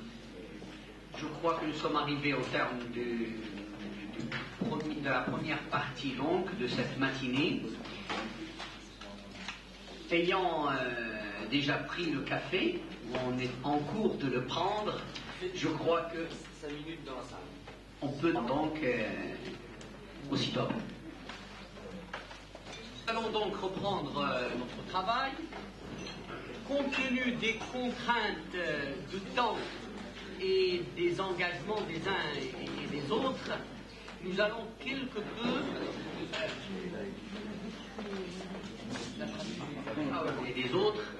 nous allons légèrement modifier le programme en ce sens où nous allons en fait donner la parole d'abord à l'Arabi Jaidi, puis à M. Zoppel sur le premier thème relatif à la stratégie de l'Union européenne, et puis ensuite nous donnerons la parole à M.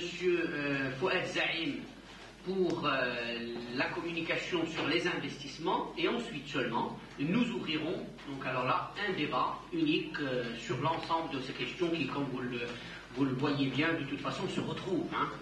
Donc je vais donner la parole à Arabi Chaidi, qui est professeur à l'université Mohammed V, économiste, et pour lui aussi je n'en dis pas plus, puisque chacun apparemment souhaite être présenté par une seule fonction.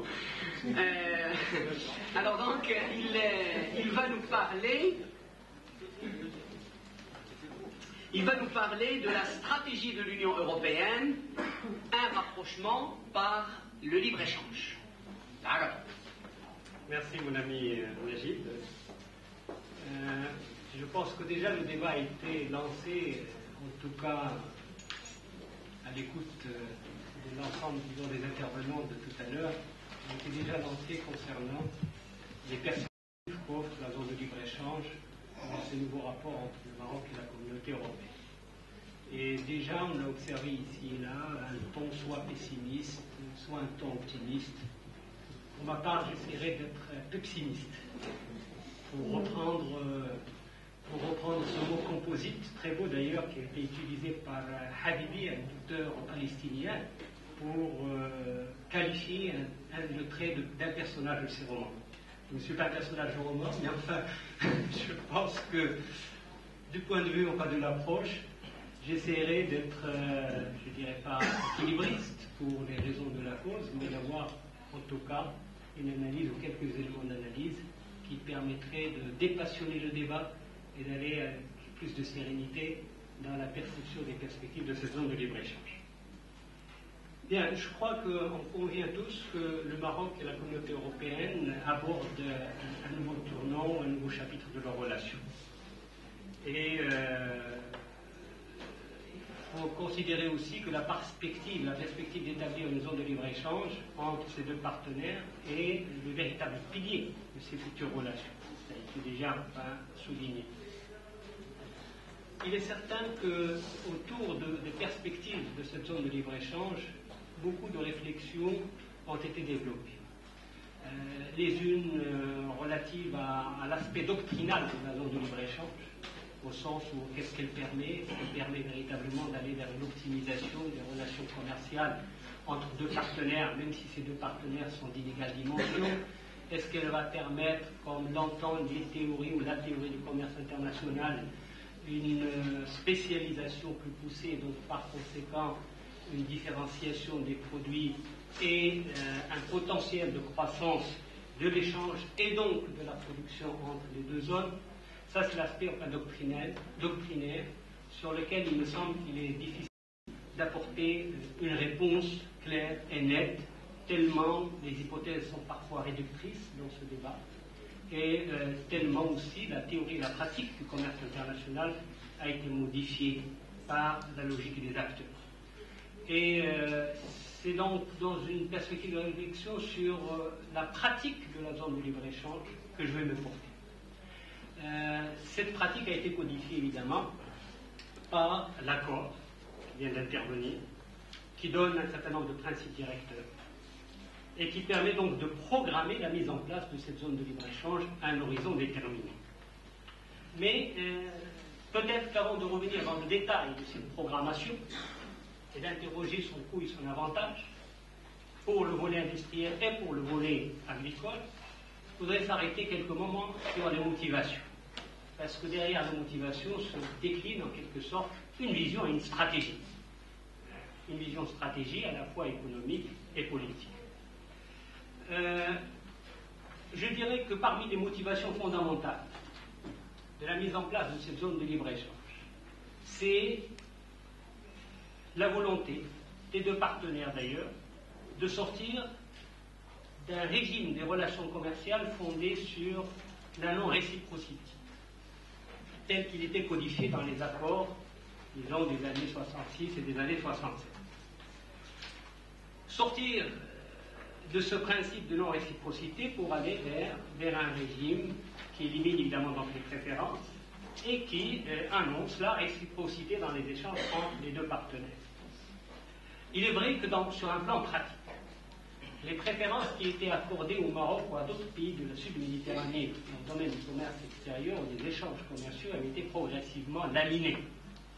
Laminées soit par leur généralisation, laminées des fois par leur remise en cause sectorielle concernant notamment la mise en pratique de la politique agricole commune, etc. Donc en fait, le fait de sortir d'un régime de liberté totale et d'égalité de traitement était plus dicté par les conditions de l'environnement et de la pratique du commerce que par un choix, j'allais dire, enfin théorique. Deuxième motivation qui me paraît extrêmement importante, c'est celle qui relève de la dynamique de l'environnement international, dans lequel s'insère évidemment l'Europe. Cette nouvelle dynamique internationale, qui s'exprimait notamment dans l'accord sur le GATT, a conduit à une redéfinition des accords régionaux. Une redéfinition des accords régionaux qui serait fondée beaucoup plus vers des étapes de libéralisation progressive et en même temps une contribution des accords régionaux à une libéralisation mondiale des échanges internationaux. Et en même temps, cette dynamique de l'environnement, notamment européen, a été marquée par ce fameux déplacement des frontières européennes, l'élargissement vers les pays de l'Est et l'élargissement aussi ou le recentrage vers les pays du Nord. Donc il y a aussi, derrière la motivation, des considérations qui sont d'ordre géopolitique, qui ont été déjà soulevées, relatives à la sécurité et à la stabilité, et qui donnent au fait au projet de coopération une dimension plurielle, même s'il reste focalisé, ancré sur une dimension économique, celle de la zone de libre-échange. Alors on constate déjà qu'au fait, ce projet, qu'il relève d'une initiative marocaine ou européenne, peu importe. Moi je pense que ce n'est pas ça le véritable problème. En tout cas, la formation de la zone de libre-échange s'inscrit dans une vision qui se considère comme une vision beaucoup plus large que la seule liberté du commerce. Parce que normalement, elle doit être appuyée par des politiques de mise à niveau sur le plan financier et par le fameux dialogue politique. Alors, voilà donc les motivations. Maintenant sur les enjeux. Toute zone de libre-échange traite de deux volets. Les volets relatifs aux produits, en général on retient les produits manufacturés et les produits agricoles. Commençons par, j'allais dire, ce qui est moins complexe, contrairement à ce que l'on peut dire, c'est-à-dire les produits industriels. Qu'apporte la zone de libre-échange pour le Maroc en tant qu'exportateur de produits manufacturés? Je dirais, la réponse est simple, elle n'apporte rien. Parce que l'accès libre au marché européen était déjà inscrit dans les accords de 1976, même s'il avait été remis en cause, ou entre parenthèses, par les accords spécifiques sur le textile. Le démantèlement de l'AMF a conduit aussi l'Europe à généraliser l'accès des produits manufacturés. Donc il n'y a pas véritablement de nouveauté. Il est vrai que, du point de vue du Maroc, on constate qu'un certain nombre de secteurs industriels n'ont pas encore déployé un effort important pour gagner des parts de marché dans l'ensemble du marché européen, quelle que soit la zone géographique nord ou méditerranéenne. Il est vrai que la mise en place de cette zone de libre-échange peut être un aiguillon pour élargir les formes de pénétration par la diversification des produits et surtout par la diversification des formes de pénétration dans les différents marchés. Bien. Voilà donc un élément important, mais à la condition de prendre en considération le fait que le démantèlement des régimes préférentiels et le fait de généraliser la zone de libre-échange à d'autres partenaires va créer des conditions nouvelles à la pénétration des produits marocains sur ce marché. Des conditions nouvelles qui nous interpellent, nous, en tant qu'acteurs industriels. Et il me semble que sur cette question, l'aspect le plus important, c'est celui de relever quels sont les nouveaux défis auxquels sera confrontée l'entreprise marocaine face à cet élargissement de la zone de libre-échange à différents partenaires. Je cernerai les défis de manière très simple dans 3 ou 4 éléments ou facteurs.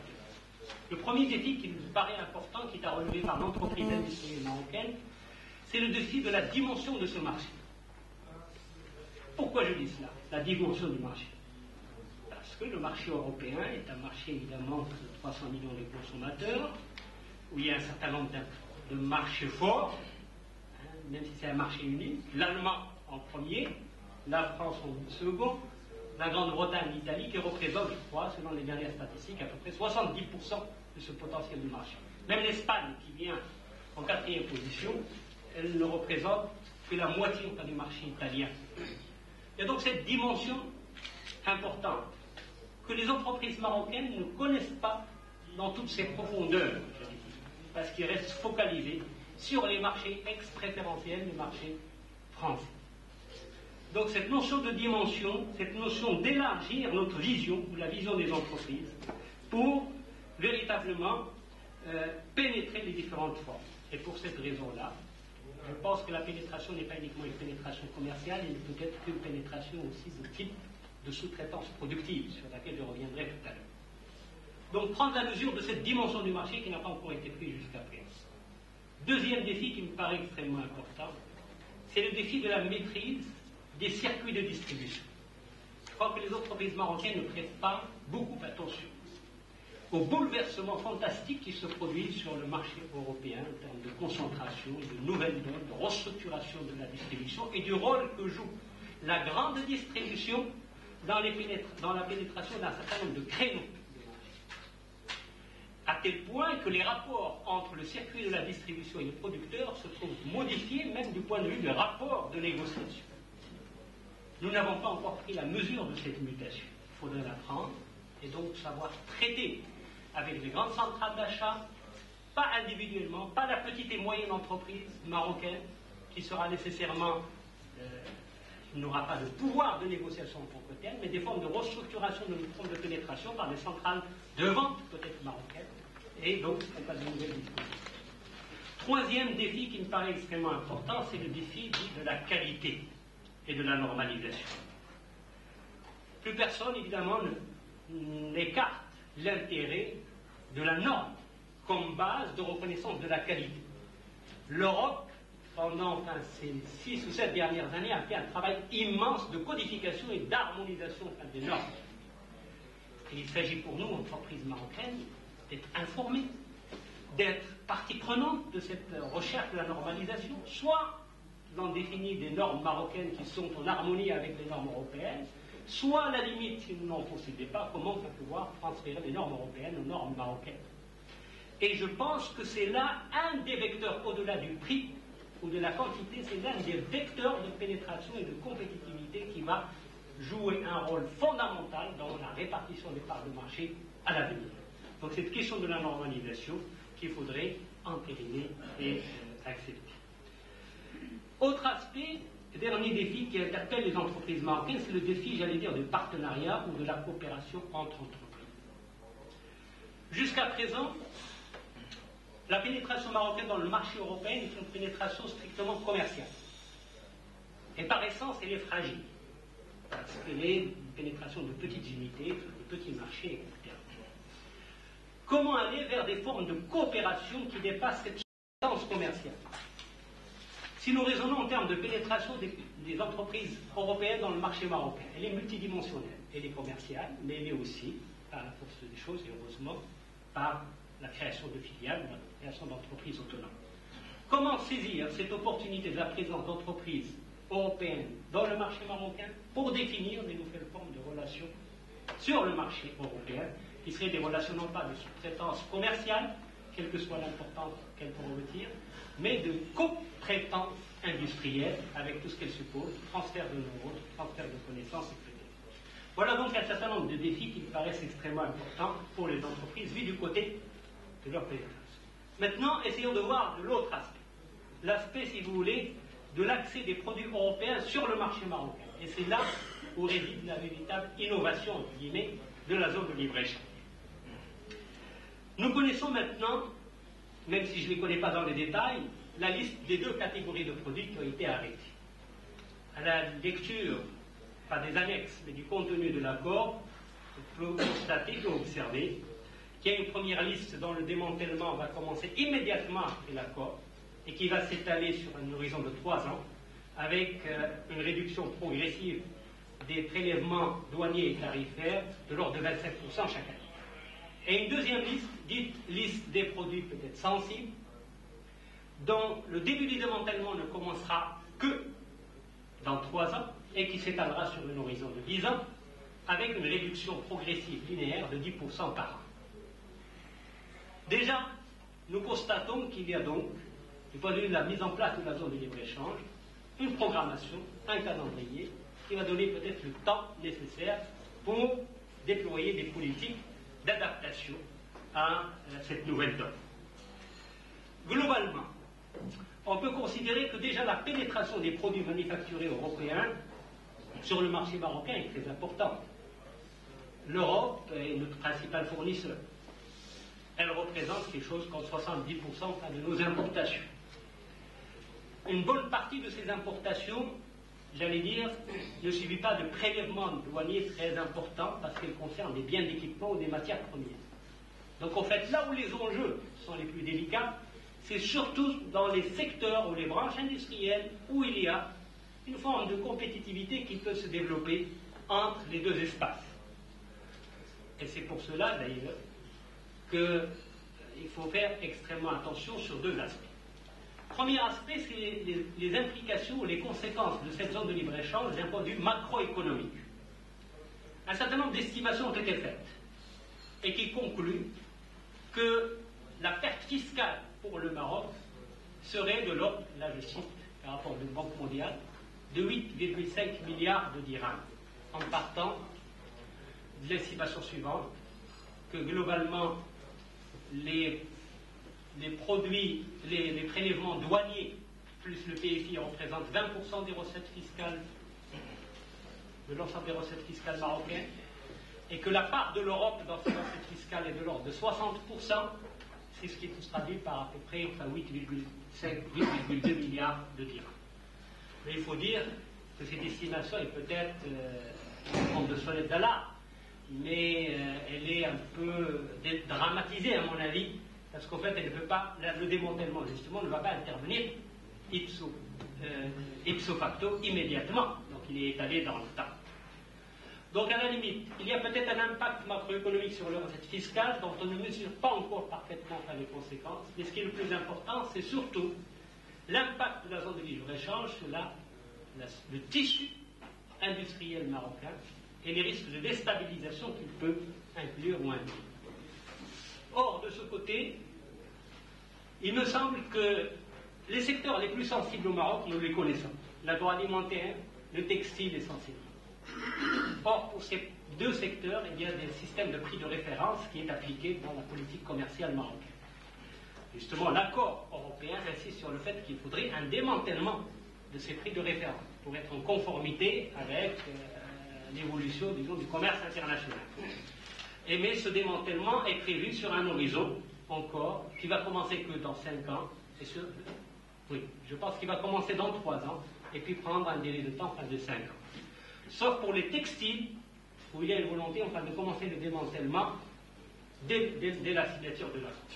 C'est là où réside donc le risque.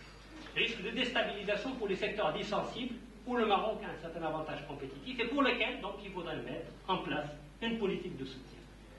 Une politique de soutien est nécessairement une politique, à mon avis, de soutien à la compétitivité, à la mise à niveau, on appelle ça la mise à niveau. Mais comment elle doit se traduire? À mon avis, elle ne peut se traduire dans un premier temps que par la formation et la constitution d'un fonds de restructuration. D'un fonds de restructuration et de modernisation industrielle. Un fonds de restructuration dont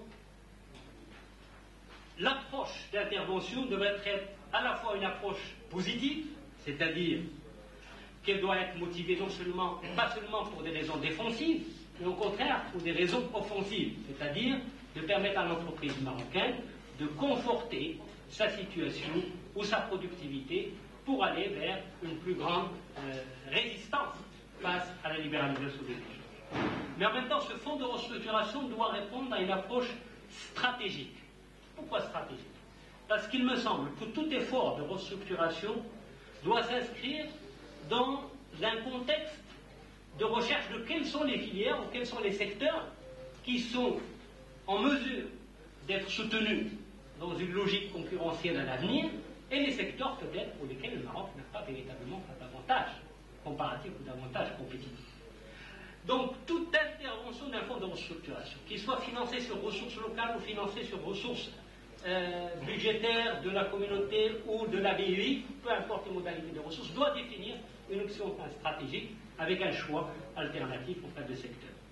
Et cette approche aussi de restructuration ne peut être aussi qu'une approche globale. Une approche globale, c'est-à-dire qui comprend à la fois les éléments techniques, les éléments financiers, les éléments de taille, de restructuration nécessaires, etc. Je ne m'attarderai pas longtemps là-dessus. Donc, politique de mise à niveau, dont la composante fonds de restructuration est extrêmement fondamentale, et malheureusement, on peut observer que cette question de fonds de restructuration est posée au débat au Maroc déjà depuis les années 83, depuis le début de la mise en place du pass, sans qu'on arrive véritablement à le mettre en place, à l'institutionnaliser. Pourquoi? Pour différentes raisons. Parce que l'État veut considérer que justement, laissons le jeu libre du marché faire son effet et émergera les entreprises plus ou moins saines par rapport. Et il me semble qu'il y a un danger à dire que cette zone de libre-échange est un défi, oui, si des entreprises doivent disparaître, qu'elles disparaissent. Il y a une certaine légèreté. Pourquoi? Parce qu'en fait, ce qu'il faut défendre, c'est l'intérêt du consommateur. Avec un raisonnement aussi simpliste, il me semble que d'ici peu de temps, le Maroc perdra aussi ses consommateurs. Parce qu'on ne peut pas juger le développement de la consommation sans emploi, sans le secteur. Cela ne veut pas dire qu'il faut soutenir des canards boiteux. Mais ce que je veux dire tout simplement, c'est qu'il faut qu'une vision de fonds de restructuration soit accompagnée de la définition d'une nouvelle politique industrielle au Maroc et la paix. Voilà enfin notre défi important. Je viens à la politique agricole. Je ne m'attarderai pas enfin sur ces propos. C'est une zone de libre-échange n'est une zone de libre-échange que si elle touche l'ensemble du secteur. Et ce que la communauté est au fait une zone de libre-échange, je dirais, un peu tronquée, un peu biaisée. Pourquoi? Parce que justement, le Maroc avait joué la carte de la zone de libre-échange, disons-le très bien diplomatiquement, parce qu'il considérait que le démantèlement des conditions d'entrée des produits agricoles marocains sur le marché européen allait lui permettre d'offrir une opportunité de consolider, de développer un secteur important dans son économie. Un secteur qui peut-être n'occupe que 20%, ne représente que 20% du PIB, mais qui représente à peu près 50% de la population active. Il ne faut pas l'oublier.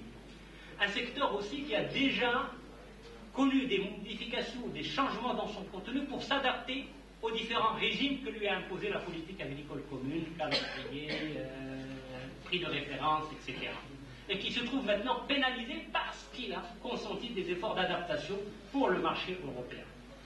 Voilà donc un premier constat important à relever. Et surtout, un secteur qui est extrêmement important du côté marocain, mais qui ne représente pas véritablement pour l'Europe une forme de déstabilisation de son marché interne. Disons-le clairement, quand on prend les ratios, je ne donnerai pas les chiffres, les ratios de part des produits marocains, des agrumes ou des tomates dans le marché européen, ça représente, je ne dirais pas epsilon, mais ça représente une quantité qui n'est pas véritablement importante. Mais la logique des intérêts était là, notamment des intérêts espagnols, qui a conduit à une telle attitude. Maintenant, face à ces situations, il me semble qu'une des revendications essentielles pour le Maroc, même si c'est peut-être elle est programmée dans l'accord, disons, nous allons revoir la situation d'ici dans 2000, comment on va démanteler les entraves actuelles au libre-échange. Mais l'essentiel, c'est de bien savoir que il y a quelque chose de paradoxal dans la position européenne. La PAC a fait son temps. La PAC est en train d'être modifiée et de réformer les différentes réformes sur lesquelles je ne reviendrai pas, des années 70, des années 93. Mais ce que l'on constate, c'est que l'Europe a une double position. Premièrement, sur les produits dits stratégiques, qui répondent à une logique de négociation internationale. Elle est prête à subir la pression de ses partenaires, notamment américains, pour aller vers une forme de transparence des marchés, un démantèlement des conditions d'entrée, une plus grande régularité et harmonisation des politiques agricoles. Parce que peut-être ça coûte cher pour l'Europe en termes de budget. Mais parallèlement à cela, pour les produits méditerranéens, qui sont des produits de proximité, qui sont des produits qui représentent justement des formes d'ancrage des économies méditerranéennes sur la dynamique de l'économie européenne, l'Europe se retrouve dans une position frileuse, non seulement frileuse, mais peut-être avec des barrières additionnelles, des barrières nouvelles, ou en tout cas des petites négociations sur le quota, est-ce que 1000 tonnes de fleurs de plus, ou est-ce que 400 tonnes, 2000 tonnes de plus de tomates. Il me semble dans cette vision que l'Europe manque de cohérence. Manque de cohérence non seulement dans sa politique commerciale agricole globale, mais elle manque surtout de cohérence dans sa philosophie de la coopération vers sa zone de proximité. Et c'est ce qui nous appelle, nous, en tant que partenaires marocains, à considérer que la position européenne, je ne dirais pas qu'elle est irrecevable, ce n'est pas faux de le dire, mais elle porte en tout cas préjudice à une philosophie de la coopération qui irait dans le sens véritablement du partenariat. En résumé, je dirais très brièvement, je ne ferai pas la balance co-avantage de la zone de libre-échange. Personne n'est en mesure de le dire de manière très claire et très nette maintenant parce qu'il y a énormément de variables qui rentrent en jeu. Mais l'essentiel, à la lecture d'expériences autres que l'expérience maghrébine, ou l'expérience du Maghreb, ou l'expérience nord-américaine, il est certain que si la mise en place d'une zone de libre-échange ne s'accompagne pas d'une politique de délocalisation et des investissements dans la zone ou dans le pays qui a besoin de régénérer son tissu industriel, il est impossible à la zone de libre-échange de déployer une mécanique d'automaticité, même si elle est programmée pour aller vers un meilleur bien-être pour l'ensemble des pays. Donc le véritable enjeu, à mon avis, c'est l'enjeu des investissements, et j'aimerais bien savoir quelle est la position justement allemande sur cette question de délocalisation, surtout qu'ils sont confrontés peut-être à aussi des demandes multiples, et à peut-être aussi des zones d'attractivité plus proches évidemment de leur zone d'intervention, et c'est peut-être les éléments qu'apportera tout à l'heure mon ami Fouad Zéhi sur cette dimension des investissements dans l'avenir des relations et je vous remercie.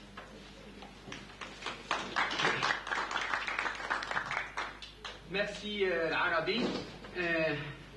Je crois qu'effectivement vous avez été tu as été très, très pessimiste en ce sens où tu as bien balancé les choses. Je crois que notre ami M. Zoppel a du grain à moudre et aura probablement donc beaucoup de choses à dire en réaction à ces interpellations, tant sur le plan des produits industriels que sur le plan des produits agricoles, des échanges agricoles. Moi, il m'est difficile de ne pas simplement soulever, puisque nous sommes avec nos amis allemands, de soulever la question tout simplement des fleurs, qui a été assez curieusement reçue au Maroc durant le mois de novembre. L'Arabie a parlé tout à l'heure effectivement des produits qui sont agricoles marocains qui sont souvent en termes de poids sur le marché européen extrêmement peu déstabilisants, pour ne pas dire jamais déstabilisants. Ils représentent des proportions relativement faibles. En tout cas pour la fleur, 5000 tonnes, ça représente moins de 1%, 0,5% peut-être du marché européen. Personne n'a pu penser une seconde que les 5000 tonnes demandées par le Maroc puissent déstabiliser le marché européen. Alors, on aimerait bien avoir, disons, votre avis sur cette question en particulier, puisque, effectivement, elle a soulevé, en fait, le rapport avec l'Allemagne. Monsieur Zoppel.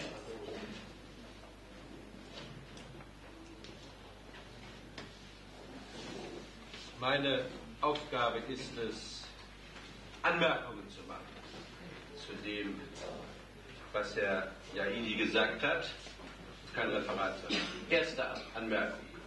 Ich bin fast mit allem, was Herr Yaidi gesagt hat, einverstanden.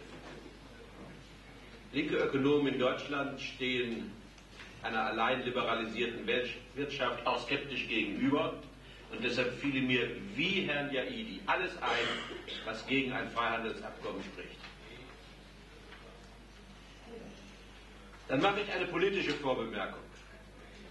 Es ist hier viel darauf hingewiesen worden, man müsse auch über Politik sprechen, nicht nur über Wirtschaft.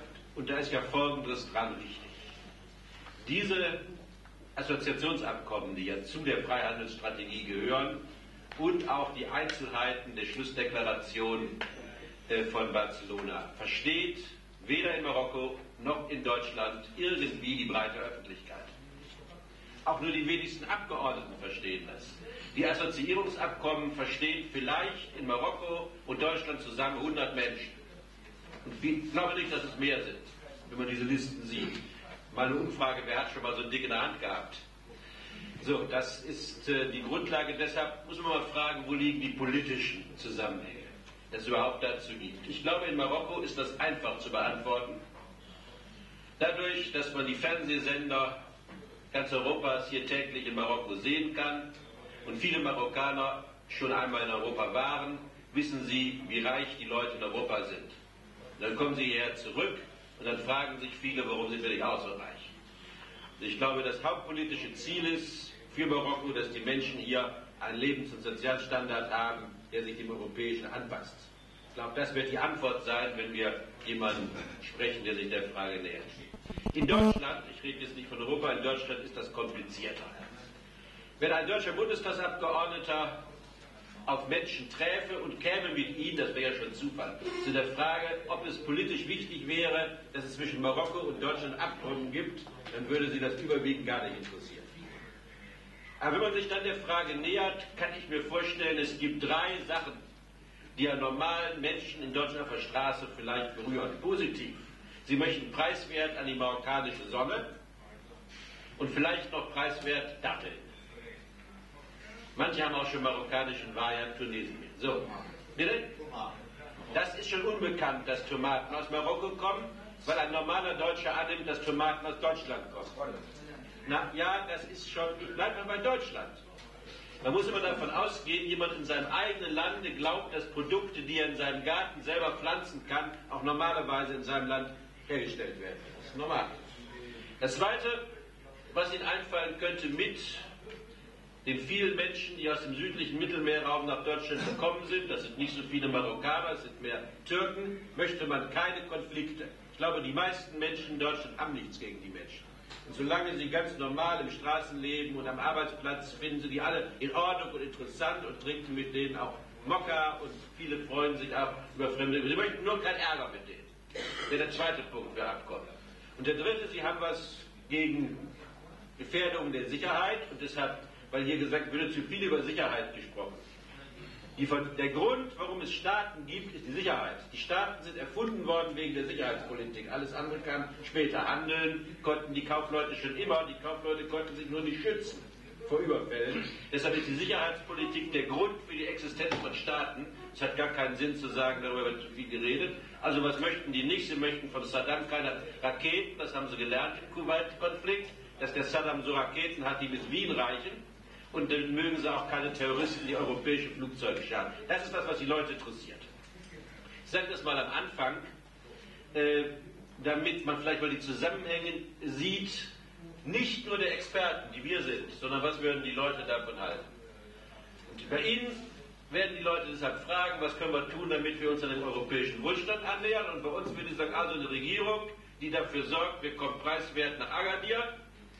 Wir haben keine sozialen Konflikte mit Marokkanern, Türken, Tunesiern und das mit den Terroristen hört auf und es ist sicher, der Saddam hat keine Rakete mit ihm. Findet gute Politik, das macht mal so, sagen die uns. So. Von der Vorbemerkung komme ich jetzt zu Freihandel. Freihandel ist eine Diskussion in der ganzen Welt, seitdem es Industrieprodukte gibt. Vorher gab es so Händler, die verkauften irgendwas, wenn es schön war, wurden sie es los und wenn sie Pech hat, kamen der Raubritter und haben sie ihn weggenommen. Seitdem es Industrieprodukte gibt, ist das etwas komplizierter geworden und seitdem gibt es den Streit darum, sollen wir den Handel möglichst umfassend lassen oder gucken wir lieber, dass jedes Land seine eigenen Produkte hat. Lange hatte die Welt eine einfache Theorie, wir gucken zu, dass wir alles so gut wie möglich verkaufen können und lassen nichts rein. Das konnte auf Dauer nicht gut gehen und deshalb, ich würde sagen, seit etwa 150 Jahren ist die Welt ständig dabei, zu sehen, ob man diesen Unsinn, der ja nicht geht, wir verkaufen so viel wie möglich und lassen so wenig wie möglich rein, durch internationale Abkommen auflockert und sagen, wir müssen dann Ausgleich finden. Und dadurch kam man auf den Freihandel. Immer schon hat der Freihandel dann die Seite, dass die Gegenargumente gibt, was lassen wir nicht rein. Also die Debatte um Freihandel ist immer die, was lassen wir rein und was lassen wir nicht rein. Und das ist bis heute so. Und der aktuelle Streit, der auch hier spielt, geht ja gar nicht um den Freihandel. Das ist das Interessante. Die Vorteile und das, was man verkauft, werden gar nicht diskutiert, sondern der Streit geht immer um das, was nicht dem Freihandel unterliegt. Und da benehmen sich die Europäer meistens schäbiger als alle anderen. Sobald die an irgendeiner Stelle ankommen, wo ihnen irgendwas nicht passt, was reinkommt, bringen die einen immensen Aufwand von Argumentation. Am besten ist Deutschland der Bergbau, was dem schon alles eingefallen ist, warum man nach Deutschland keine Kohle hineinkommen lassen kann, ist ungeheuerlich. Kostet dem deutschen Steuerzahler etwa 7 Milliarden Mark im Jahr, dass wir keine Kohle importieren. Dümmer kann man sich gar nicht verhalten. Dümmer kann man sich gar nicht verhalten. Das mit den Schnittblumen ist ein Unterfall der Dummheit. Es symbolisiert eine europäische Haltung, da ist ein kleines Problem und das wurde hochgepusht. Sie sind in der Tat so unbedeutend, wie es angedeutet wurde. Es ist mehr Leben. Ja, ich rede mal nur von Deutschland. Es gibt einen einzigen Bezugspunkt natürlich dazu. Leute meinen Blumen, da in Deutschland Blumen wachsen, kämen aus Deutschland. Inzwischen kann nur noch von 10 Blumen 2, die in Deutschland gekauft werden, kommen noch aus Deutschland. Und das Problem, das hinter dem Blumenstreit stand, ist ja nicht die Frage, wie viel davon aus Marokko kommen, sondern die Frage ist, ob man Blumenimporte freigibt. Und sobald man Blumenimporte nach Deutschland freigibt, wird es in Deutschland keine einzige Blume mehr geben, die in Deutschland verkauft werden kann. Das ist die tiefe Logik. Es sind jetzt noch 20%, die geschützt werden. Wenn man das freigibt, und das steht ja dahinter, nicht ob 3.000 oder 5.000 Tonnen aus hier und 11.000 aus Israel, das ist ja alles im Grunde, sind Maßnahmen, um zu sichern, dass 20% noch aus Deutschland kommen können. wenn man das freigibt und Marokko, Tunesien und Israel so viel Blumen nach Deutschland verkaufen können, wie sie wollen, gibt es keine einzige deutsche Blume mehr, die sich verkaufen lässt. Ob das ganz schlimm ist, weiß ich nicht, aber hat was mit Gefühlen zu tun, wollte ich dazu gesagt haben. Also es ist der Streit, der hierbei eine Rolle spielt beim Freihandel, was nicht gehen kann. Damit kommen wir zu der Frage, wem nützt es? Dann machen wir einen Zwischenpunkt, das ist immer so gewesen. Die Notwendigkeit zum Freihandel ist nun Ausgang des 20. Jahrhunderts größer geworden denn je zuvor und das hat nichts mit Schnittblumen zu tun, sondern mit der wissenschaftlichen Entwicklung. Das hohe Tempo technisch-wissenschaftlicher Entwicklung seit Ende des Zweiten Weltkriegs hat nun dazu geführt, dass schätzungsweise pro Tag ein neues Produkt erfunden wird in der Welt. Es verschwinden noch andere Produkte wieder, aber täglich wird irgendein neues Produkt erfunden, hochspezialisiert. Und wenn man ein Interesse hat, diese unendliche Vielfalt hochspezialisierter Produkte überall auf der Welt zu kaufen, kann man im Grunde genommen keine Handelsrestriktion mehr haben, weil man das gar nicht mehr managen kann. Das führt dazu, dass es fast unabweisbar ist, für spezialisierte Industrieprodukte Freihandel zu haben. Und man kann da nicht mehr heraus aus dieser Strategie und deshalb neigt man immer stärker dazu, sich zu öffnen, dass in allen Ländern es die Chance gibt, hochspezialisierte Produkte zu kaufen.